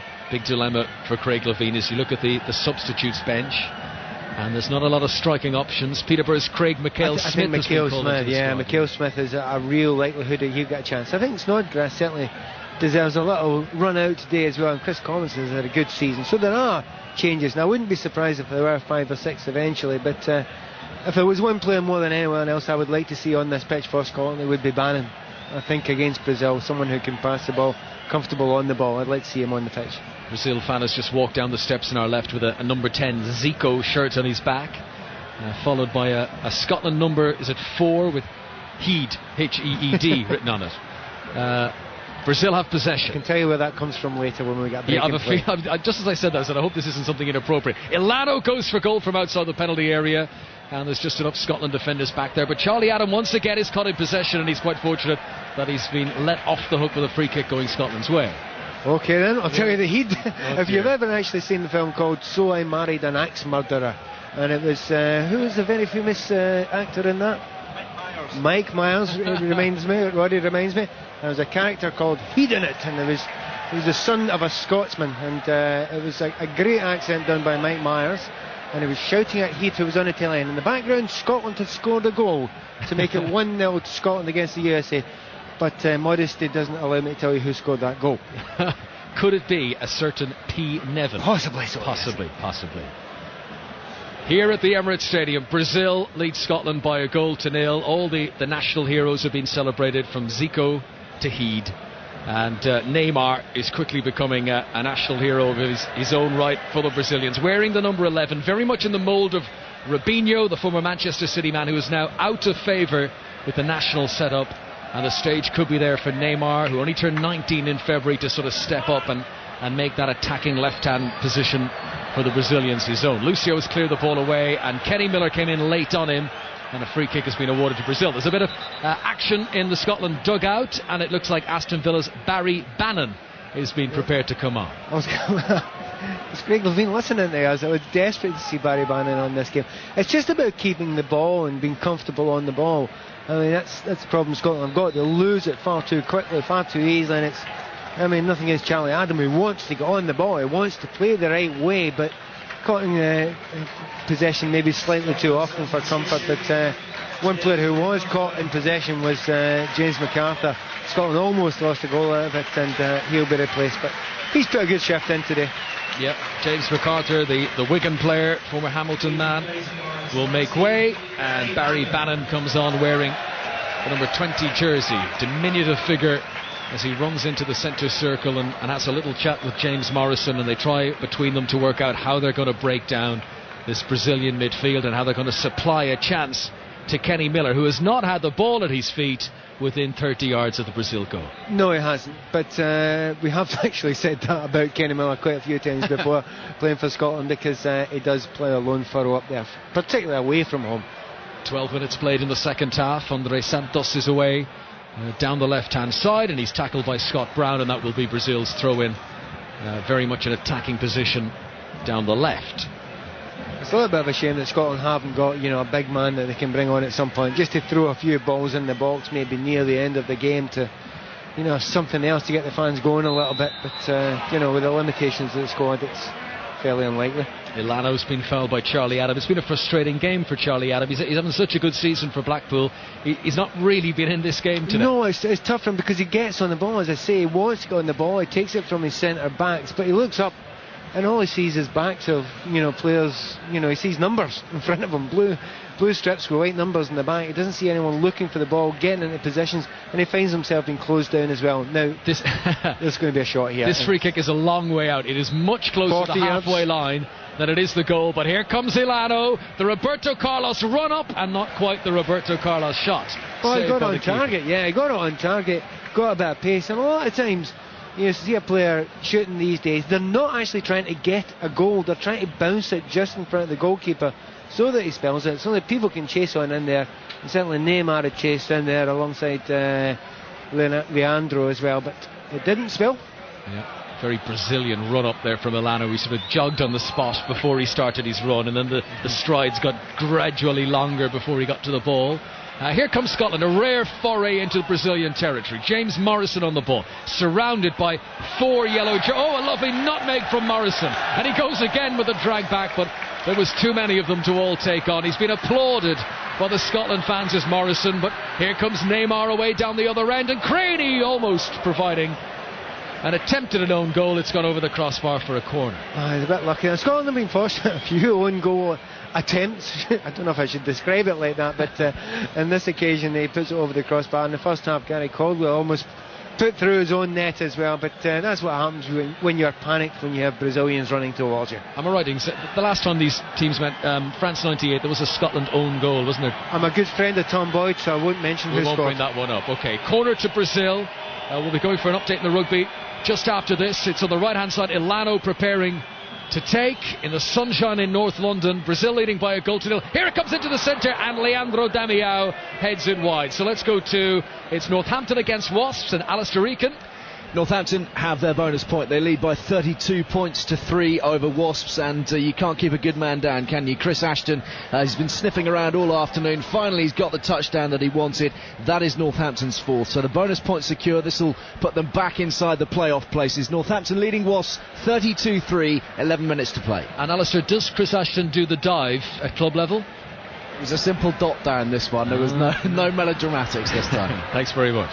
1-0 to Brazil here at the Emirates, and this is Ilano finding Jadson on the right hand side, the orange boot, the famous Brazilian number 10 on his back, and he's little confident jiggle on the ball, and then he tries to play a 1-2 with Dani Alves, and Alves has done well. Back to Jadson in the penalty area now, right footed cross headed away by Caldwell for Scotland, and once again they really have to stretch to get it away. The second attempt, and it's Brown on the ball up against Andre Santos and losing out to him, and then Charlie Adam comes in, challenges with the other number 7, Ilano, and an injury has been picked up by Charlie Adam. I didn't like the way he doesn't go down easy. No, that's not a good one there.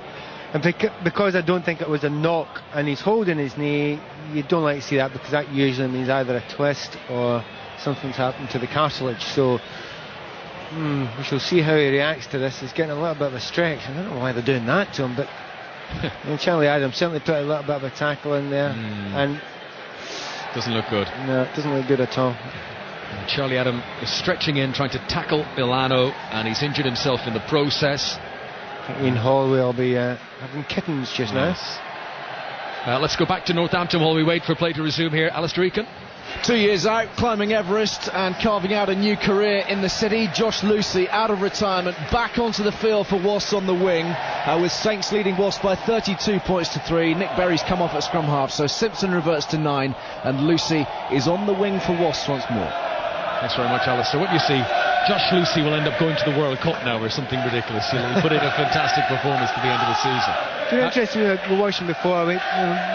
Play moved on a little bit, but Leandro Damião, he had another header on goal there, and certainly the doyen of downhill, as Roddy is sometimes known as, he spotted that early on, very early on, that this marking isn't working well for Scotland from corner kicks. They get the zone out, but if you let a player like Leandro get a run on you, you're not going to win the header, and that's twice he's had a chance to score. Flower of Scotland being sung in a section of supporters around us. 1-0 is the scoreline. It's not really been a 1-0 game though. 1-0 flatters Scotland a little bit. They've not had a shot to trouble Julio Cesar.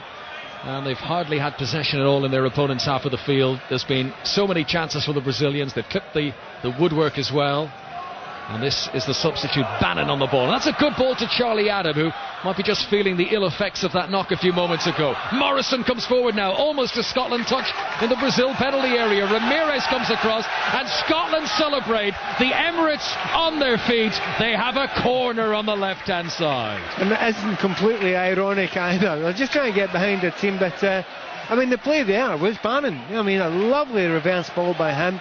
Picked the only play that would get Scotland going forward and a chance to put the ball in the box. What a relief for Scotland. They're all up there. Here comes the delivery from Charlie Adam, and he will not take a worse corner in his entire career. We gave him the build-up, Pat. He very much let us down. Can I give him the excuse that he's just been injured, possibly? But if you are injured and you can't kick the ball, then don't take a corner kick. That was awful. And a bit of a shame that, because that's the one opportunity, as you said, for the centre backs to go up there and go and try and attack it. Scotland's best chance, if you can call it a chance, was from Whittaker in the first half. And the ball was put in from a free kick, and Whittaker got a little head on it. So they certainly feel that's the one area where they can maybe have a little bit of a go. Throw into Scotland down by the corner flag. Could be nosebleed territory this far up the pitch. Craney has come forward.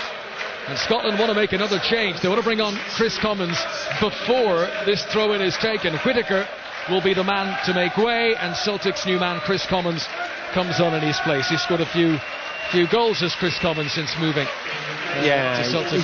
He's had a great start to his Celtic career. He scored in an Old Firm game. I think he got substituted quite soon afterwards because of a signing off. No fault of his, but he has had a great start to his career up there. Into an attacking option, certainly a more attacking option. Scored last time out as well against Northern Ireland in the Nations Cup in Dublin. Here comes the throw in from Craney. Oh, it's almost flicked onto the edge of the 6-yard box, but back there is Jadson to clear away for Brazil.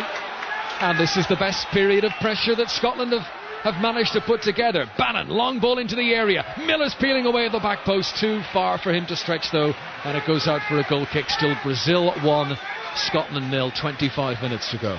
Oh, that would be a great thing for Scotland if they can get a little bit of possession in that midfield area. As I say, Bannon, he's very good in the ball. Commons is going to try and push on as much as he can, but he's against Alves, so it's no easy matter to try and get out of the field there, but certainly try to look for it, try to put the ball into the kind of the box a few times. And you think about it, it was that throw in there caused all sorts of problems. Chris Commons seems to be taking a position on the left-hand side of midfield. Bannon here closing down Lucio and forcing a throw-in on the far side. Just the introduction of Barry Bannon has given Scotland something else, energy if nothing else in the middle of midfield.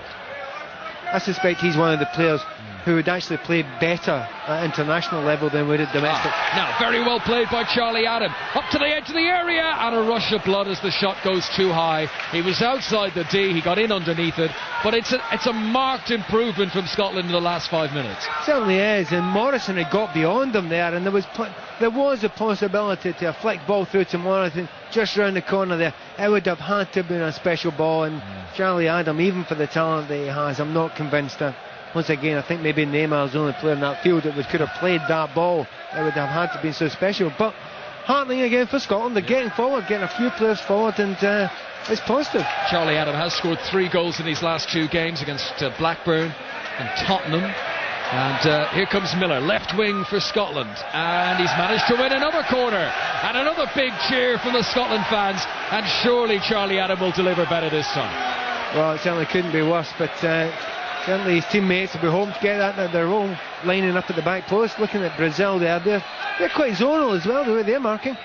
4 Scotland players in the centre, a low trajectory cross, Caldwell at the back post, heads it down for Morrison, who didn't catch it sweetly at all. It was a miss kick really. Brazil tried to launch a counter-attack, but that's going to roll all the way through to Alan McGregor, and the Scotland keeper, wearing all red, clears it back up into the Brazil half, where it's controlled by Charlie Adam. Since the injury, that corner aside, Adam has woken up a little bit in this game. Ramirez inside the centre circle for Brazil, and then a slip by Andre Santos, but he keeps his composure, keeps possession on the left-hand side, and Brazil move into Scotland territory. Back in field to Ramirez, to Lucas, and now to Thiago Silva, and Scotland have got to chase and try and win possession. I think back. the reason you mentioned Charlie Adams looked a little bit better, and I think there's a reason for that. It's because he's got a player beside him who wants the ball all the time. Bannon is very, very comfortable on the ball. So he's got someone, when he gets the ball, he looks up. He's not just seeing someone at the back of someone's head. He's actually seeing someone who wants the ball, who can take it in tight situations. So having Bannon there is a big, big help for Charlie Adams. Well, early stages of the second half, I really saw no way back into this for Scotland, but there's been renewed hope in recent minutes, and John Murray will talk you through to full time. Thanks, Conor. Quite enjoyed it so far as a friendly international football match, because as we know, you can sometimes come across some real duds when they're friendly internationals. What does slightly concern me, though, is that we've only had 2 substitutions so far, so there is potential for a maximum 10 in the remaining quarter of the game. Brazil have not made a substitution yet. Ball over the top finds Commons in an offside position. Yeah, obviously he wants to find out how his players react, against a robust outfit. I mean, Scotland have been strong, they've got into the tackles, they'll work hard, particularly defensively. So obviously the manager wants to know, it's easy the first 25 minutes, you've got all the possession, you can throw a few flicks in, but when it becomes hard work, are they willing to keep on closing down? And I suppose that's what they want to find out, Brazil. Are there all the players willing to put in that work for 90 minutes? Only 1 goal so far.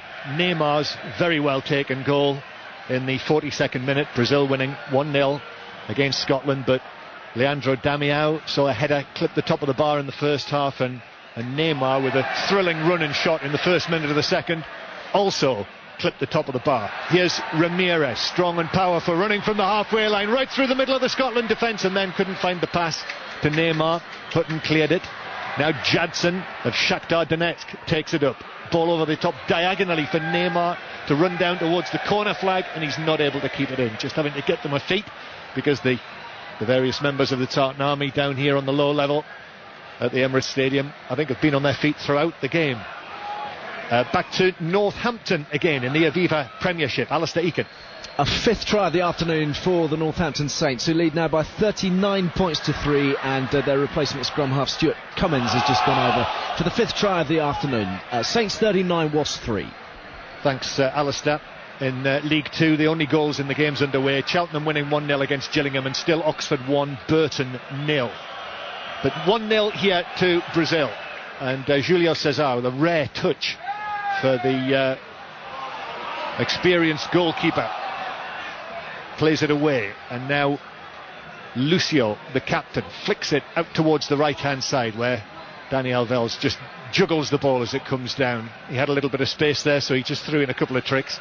Ramirez now again to Elano, square ball from him, and Neymar, who's dropped a little deeper, plays it into the shadows of the west stand here.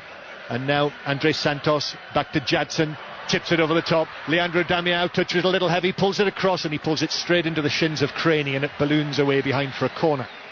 You were saying earlier on that some friendlies can become bordering on soporific. It hasn't been like that really at all. But I would say Brazil aren't putting the same amount of effort and energy in as they were for last periods of the first half, and that should certainly raise the spirits of the Scots. But they can't afford to give another chance from a corner kick. They've given 2 away to Leandro so far in this game. They can't afford to do that again. Corner from the right then. Elano to the near post. Again, poor delivery. Cleared away by Adam. Comes out for Dani Alves. Dummies to shoot. Then does shoot from way out. Right hand side. And it was high over the top of the bar into all of those people in yellow shirts. And finally Brazil have decided to make their first change, and like you, I'm quite surprised it took them so long, but I'm maybe not particularly surprised at the decision to take Jadson off, because he's had a very, very quiet game. Well, this is interesting, and I'm pleased that Mano Menezes is bringing him on, because I was hoping we'd see something of him today. It's the 18-year-old from Sao Paulo, number 20 on his back, Lucas, who comes on to win his first cap, and they say that he has a buyout clause in his contract, and they love a buyout clause in Brazilian football, I always think, of £66 million.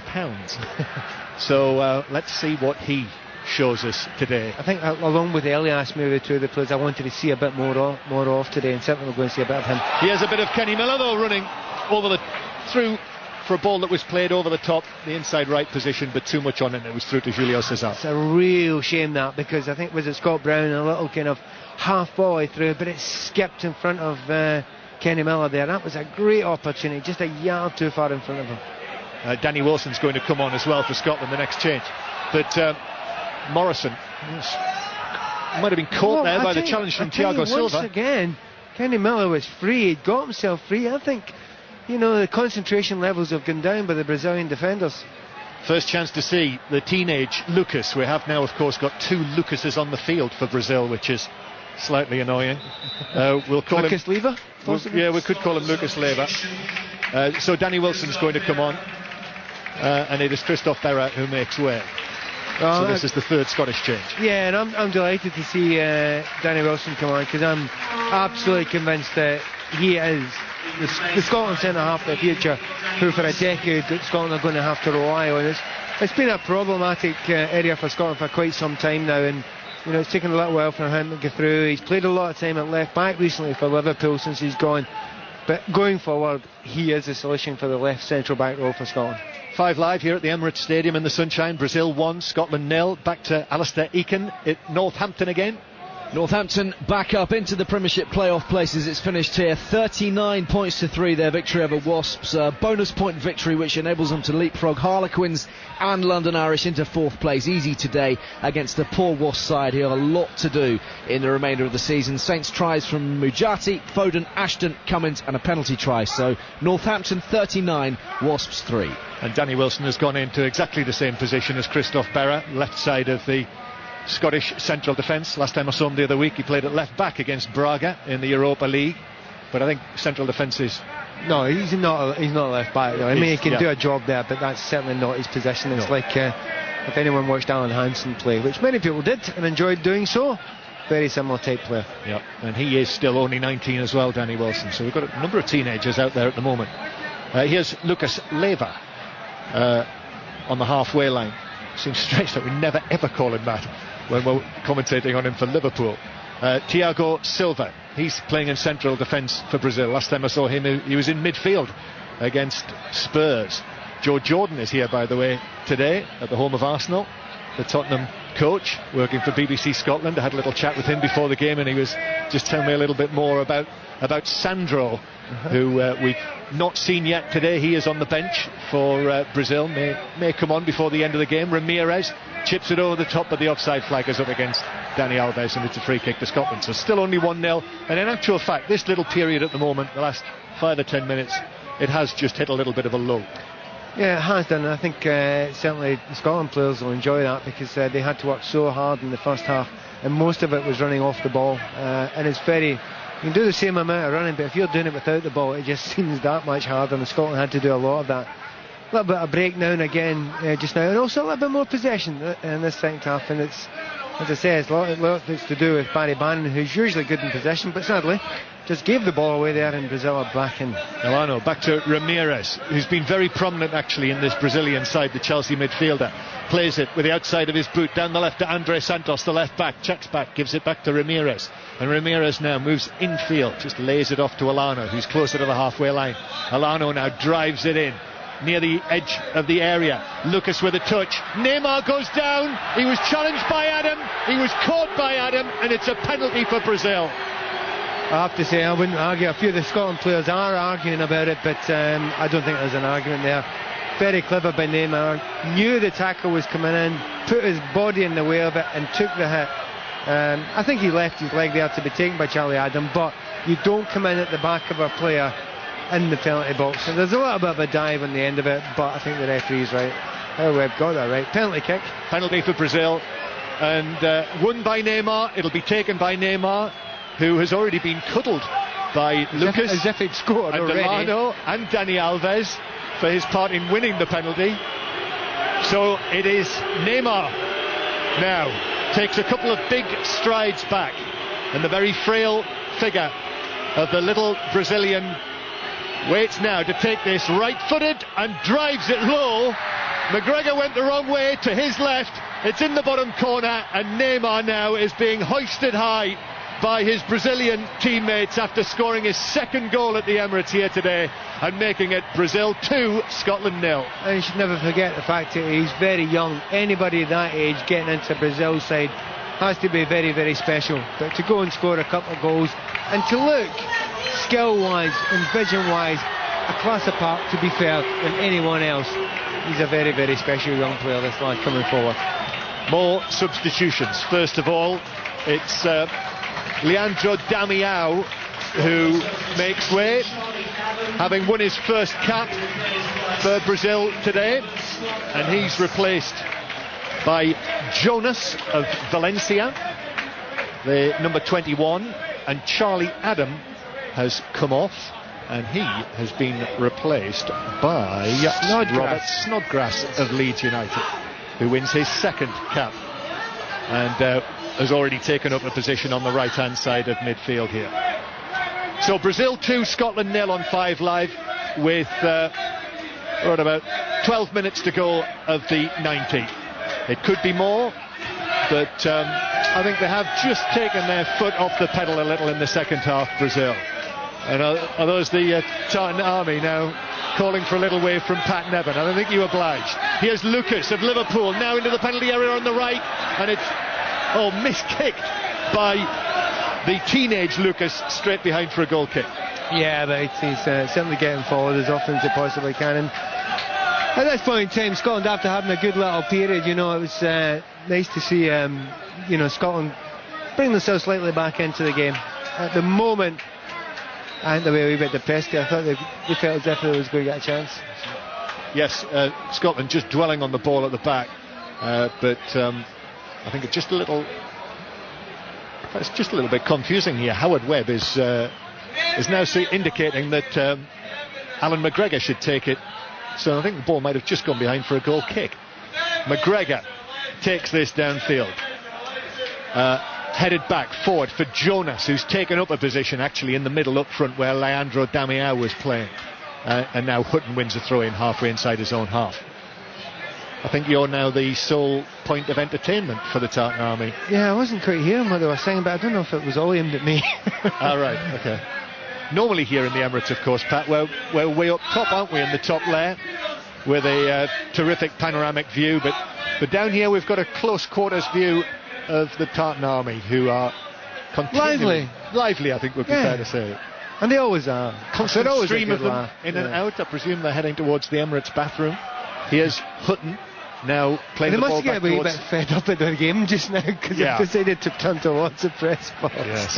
Bannon back into central defence to Wilson, and now over to the left hand side where Craney gives it to Commons, who is chopped down by Danny Alves. Free kick to Scotland, which is taken quickly. Bannon looks up, hits a high ball out towards this right hand side, which is nodded out of play by Andre Santos for a throw in to Scotland. Hutton wants it urgently back from the Scotland dugout. Gary Caldwell to James Morrison, and now little Bannon again with his blue shirt outside his white shorts. Danny Wilson receives it from him and then rolls it to the left, and this is good Scottish possession. 2-0 Brazil lead, the 2 goals from Neymar, the second of them a penalty. Snodgrass involved in the move now for Scotland, and Scott Brown slides into the challenge to keep it. Craney, very heavy touch from Craney, gave Brazil the chance to head it clear. Snodgrass, and then Brown plays it back again to Danny Wilson on the halfway line. Scotland have certainly got plenty of players forward, but the ball's going backwards. Gary Caldwell back to Wilson, and they're being forced actually all the way back to the man in red, Alan McGregor, the goalkeeper. And I think some of the Scottish cohorts will have to come back over the halfway line. Chipped out by McGregor to Scott Brown, who's now over on the left hand side. That was a heavy challenge on him from the teenage Lucas. Free kick taken quickly. Bannon now again, and I think Brazil might have just about declared. Yeah, I think that's a very good description of it. I think they'll take their chances when they get them, and certainly the players when Neymar gets the ball, the player just actually won the ball there, Ramirez. Do you know what? It's very interesting to watch him playing for Brazil. He looks much more comfortable in the Brazil strip than he does in the Chelsea strip. He somehow looks bigger, confident in the ball, a bigger part of the team, as if he's a core part of the team. And it doesn't always look that way with Chelsea, and maybe that's what happens when you come into a new club and in a new country, etc. But watching him today, he's absolutely been central to a huge amount that Brazil have done. As I feared, the game is now really being fractured by substitutions. Elano, the latest to come off for Brazil, and Elias of Atletico Madrid comes onto the field to play in midfield. He's the number 18. Yeah, another player I want to see a bit more of, and you hear such great things, you maybe don't see as much of them as you'd like to see of them, but maybe this isn't always the best time to judge a player. No, but we'll certainly remember Neymar from today, Pat. By a long way. I mean, just the first few touches right at the start of the game, his little dummies and flicks and his vision were pretty special. Oh, that was almost a special pass from Ramirez, with Dani Alves making a real burst down the right-hand side. Brazil still in possession. There's the first touch from Elias. Scotland block it away. It comes out to Ramirez again, and he's managed to find the pass to Jonas, and Jonas now slides it out to the right. Dani Alves is there into the box on his right foot, tried to play it with the outside of his boot. I'm not sure whether he was shooting or attempting to find Neymar at the back post, who is on a hat-trick, of course. And now it's taken up by Andre Santos down the left. Ball in towards Neymar. Neymar into the box. Gary Caldwell, good challenge. Andre Santos with a shot into a prone Gary Caldwell, wondering whether it might have struck him on an arm, but it's bounced behind for a corner. I'm sure it was his head.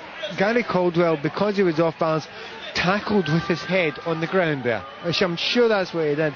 I've seen a little replay of it now. He throws his head at the player's feet because that's the only bit of his body he could get in the way. Very brave. Now that Elano's gone, Neymar's going to take the corner from the left-hand side, so he's not going to get his hat-trick from here, you wouldn't have thought. Neymar plays it in now, headed away on the edge of the penalty area by Hutton, and further away on the edge of the box. Brazil 2, Scotland 0. And actually, I think thoughts of many of the crowd have turned towards where they're going to head in London after the game finishes today, and how they're going to enjoy themselves with their Brazilian counterparts, I would suspect. I did say to Colin when you were downstairs, Pat, before the game, that I enjoyed the sight that I saw on the underground this morning, which was 3 youngish members of the Tartan Army, probably in their 20s, singing their songs and drinking rosé from a bottle. Yes, I know, things have changed for the Tartan Army. Californian screw-top rosé. Yeah, I think that was possibly the Bears Den branch. Now then, Lucas with a run, a brilliant run to the edge of the area, lays it off to his right. It comes back in for a shot from Elias, which is deflected through for McGregor to block, and appeals for a handball on the edge of the area by Brazil. But that was the first we saw of Lucas. That's the teenage Lucas from Sao Paulo, and that was dazzling. It was. He just flew through about 3 different challenges there, and gets a shot on target, and it was an absolute stick-on penalty kick, if I'm going to be absolutely honest about it. I think Howard Webb was very kind to Gary Caldwell there. Struck him on the arm. Oh, in the hand, absolutely clean as a whistle. It was going into the net as well. Second time in the game, incidentally. It was the one in the first half as well that Caldwell got away with. Brazil 2, Scotland 0. Into the last 5 minutes of the game. By the way, I should point out to you, there's more international football on 5 Live. This Tuesday night, the friendly international over at Wembley, which I'm told is a sellout for the game between England and Ghana. And also we'll keep right across Northern Ireland's really important home game against Slovenia. Brazil on the attack again. Ball comes into the middle, and the header from Jonas lands on the top of the Scottish net. 2 more changes. First of all, it is Lucas of Liverpool, who that'll delight you. It is, yeah, I approve of that. And here is Sandro, who comes on. So the Tottenham man coming onto the field at the Emirates Stadium. And the other change is a Scottish change. Kenny Miller, the Scotland captain, will take off the armband and give it to Gary Caldwell, and he's going to be replaced by Craig McHale-Smith of Peterborough United. So big moment for him in his footballing career, big moment in his life. 27 goals in all competitions this season, most of them in League One. But he's an international footballer now, Craig McHale-Smith, having qualified to play for Scotland because of his grandmother, who was born in Edinburgh, and he's on number 17 on his back to play up front for Scotland. Now, to be brutally honest, there's quite a lot of Scotland fans who have questioned this one, and the grandmother line, the grandparent line maybe been a little bit tenuous, but it's certainly the case. I think when they see him play and they see the work rate and they see the effort, I think they'll get on his side. So it's Brazil 2, Scotland 0, final moments of this game. Just over 3 minutes of the 90 to play. Let's head to the rugby union game our other featured match, the Saracens-Newcastle match at Vicarage Road. Sarah Orchard. Yes, half-time, Saracens 11, Newcastle 3. The only try so far came on 6 minutes, with Saracens' James Short going over on the corner for his 5th Premiership try of the season. Fullback Alex Hood will be frustrated with his kicking, only finding the target once in 4 attempts, with Owen Farrell taking over the duties on the half-time whistle, making his penalty go straight through the post. As for Newcastle, they really haven't had much of the ball. Jimmy Gopperth kicking the only penalty they got to get them off the mark. Half-time, Saracens 11, Newcastle 3. Scotland have a shot on target from Scott Brown straight at Julio Cesar, but in actual fact Howard Webb has brought it back for a free kick for the challenge on Brown just as he was shooting. That was awfully generous of you to call a shot on target. It just about reached the goalkeeper, but Webb spotted that, as you say, that he was impeded as he tried to make the shot, and I think Charlie Adam will be devastated he's not on the field just now, because it's right in his range. Yeah, I'm sure that Blackpool supporters and Ian Holloway certainly will be anxious to hear if Charlie Adam is absolutely okay, because he's pivotal for Blackpool and their hopes of staying in the Premier League. But I think Chris Commons will have his eye on this one. Yeah, Commons just to the left of the ball. Bannon is there as well. Commons has actually just moved away now into the penalty area, so it's going to be Bannon to take it, and he's joined the wall. Chris Commons, it's left of centre. It'll be with the angle between 25 and 30 yards out. Little Bannon waits for Scotland and takes the free kick that Julio Cesar rather acrobatically catches as he leaps up to his right. But I think we can call that a shot on target, certainly with some power in the corner, but certainly the keeper never looked very concerned about it. But shot on target, and Bannon will be happy he got it over the wall. That's what you have to do, make sure you make the goalkeeper do something. 2-0 to Brazil against Scotland, who are in the middle of a really long spell without a competitive game. They're roughly halfway through an 11-month gap between qualifying matches.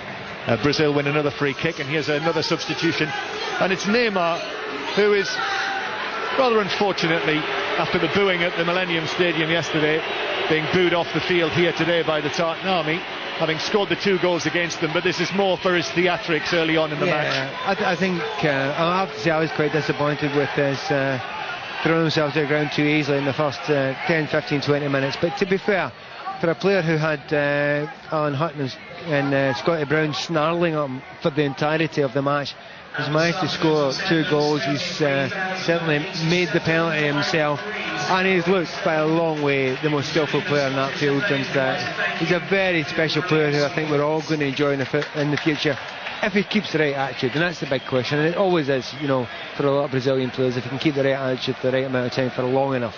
Yeah, that is Neymar. Pat Nevin is talking about, the man who scored both goals today, the second of them from the penalty spot, and he's been replaced by Renato Augusto of Bayer Leverkusen, the team currently second in the German Bundesliga. The crowd has been given as 53,087. We've moved into added time, and many members of the Tartan Army are now heading en masse towards the exits. We're playing 2 minutes of added time. Brazilian flags are being waved. It's been a really colourful, fun sort of atmosphere during the course today, if I might be allowed to use that word. But the Brazilian flag's being waved, the Saltires also in there amongst them as well, and actually there's been quite a deal of mixing between the two sets of supporters. Here's Andrés Santos for Brazil, played to Lucio, who begins to move he's had forward. An easy day, hasn't he? Very, and it's not getting more difficult the way that he's moving towards the halfway line there.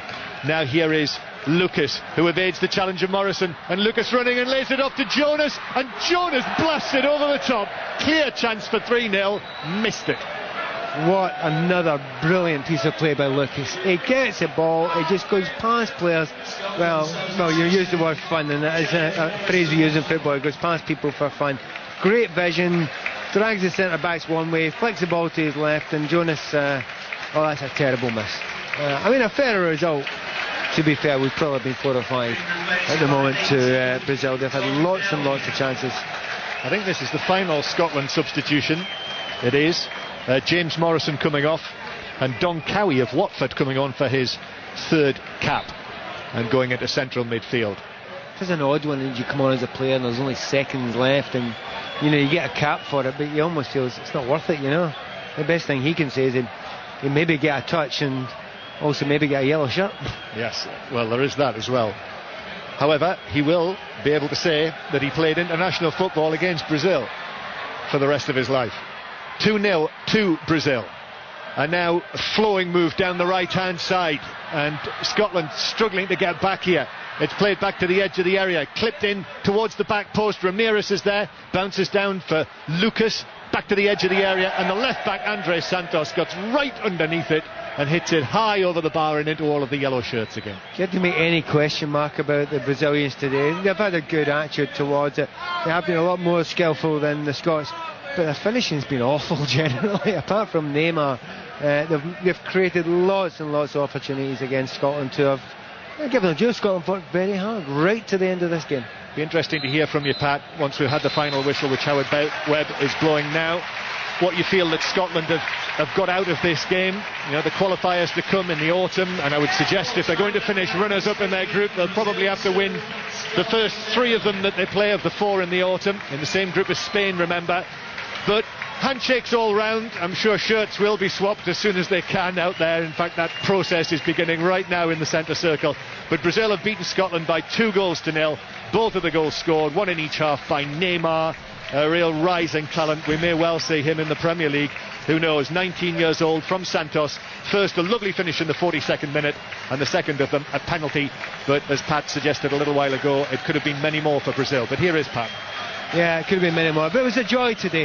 You called it fun. Yeah, it was a joy to see the Brazilians just now and again showing the qualities that they've got. Certainly Scotland was stoic in their defending and tried as much as they possibly could to get up the field. But, you know, that lovely moment at the end of the match here, we're looking around here, the vast majority of the fans have stayed. You know, they're applauding Scotland, is it 30 or 40,000 Scots maybe come in here today? I mean, how many teams can actually get 30 or 40,000 people to travel to an away game? Okay, a lot of them will be in London, but not quite that many. And a lovely feeling about it today, and I think Scotland will have learned a great deal. And I see Craig Levein out there shaking the hands of all the players as they walk off, and he'll know which ones of them can actually live at this level, and some of them can. Well, it's the first time Scotland have played a game in London for 12 years. They've been beaten 2-0, but I think the fun might continue during the course of the afternoon and into the evening in the capital between the followers of Scotland and Brazil. But Brazil 2-0 winners against Scotland here at the Emirates. Absolutely. I think this time around the crossbars are safe tonight. Pat Nevin, just adding to what John Murray was saying, we talk about meaningless friendlies sometimes organised for ulterior motives in relation to various votes and what have you, whereas Scotland are playing in a tournament at the Aviva. They've already been there in Dublin to play against Northern Ireland. As we say, that had an edge today, and they'll go back there again to play against the Republic of Ireland and Wales. If there was the right type of friendlies, that's them.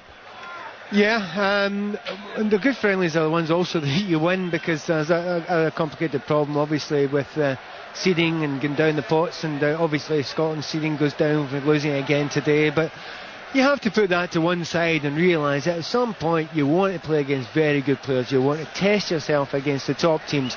And Scotland, yeah, they did come up short today, but I mean, a number of players, you know, you found out about a number of players, and certainly, I mean, Hutton and Brown, they were against Neymar. Now, Neymar is a special talent going forward. But Hutton and Brown, you know, they stuck to their task, they pushed him, they closed him down, and they managed to keep him quiet for large parts of the game. But he is a special talent. But looking across that midfield line, you know, Charlie Adam, he's not really had that many games for Scotland, and he's a player who does not lack confidence. He was caught in the ball a few times today, and they'll get a video from that, and you know, you show him that, yeah, get the ball, get on the ball, try and pass the ball, but do it at the right times. And you find out that maybe international football also is slightly changing at the moment. Those old days where you would sit back and allow the kind of playmaker and the other team to get the ball and spray the ball around, that's not going to happen so much anymore, because teams are going to close you down, because that's the way the game's going at the moment. So from that, they've learned something. Certainly Scotland have learned something, and I suspect the Brazilians have learned something as well, because they came here realising when they have the World Cup, they're going to have to break down packed defences, and that's what they faced today, and they managed to do it. Excellent. Stand easy for a little while. We'll be back talking with John Murray and with Pat Nevin a little bit later, and we'll get reaction from both the Scottish and Brazilian camps. Finished 2-0 to Brazil, but as the boys said, a thoroughly enjoyable occasion all round. Many plaudits to the fans, especially for their attitude today.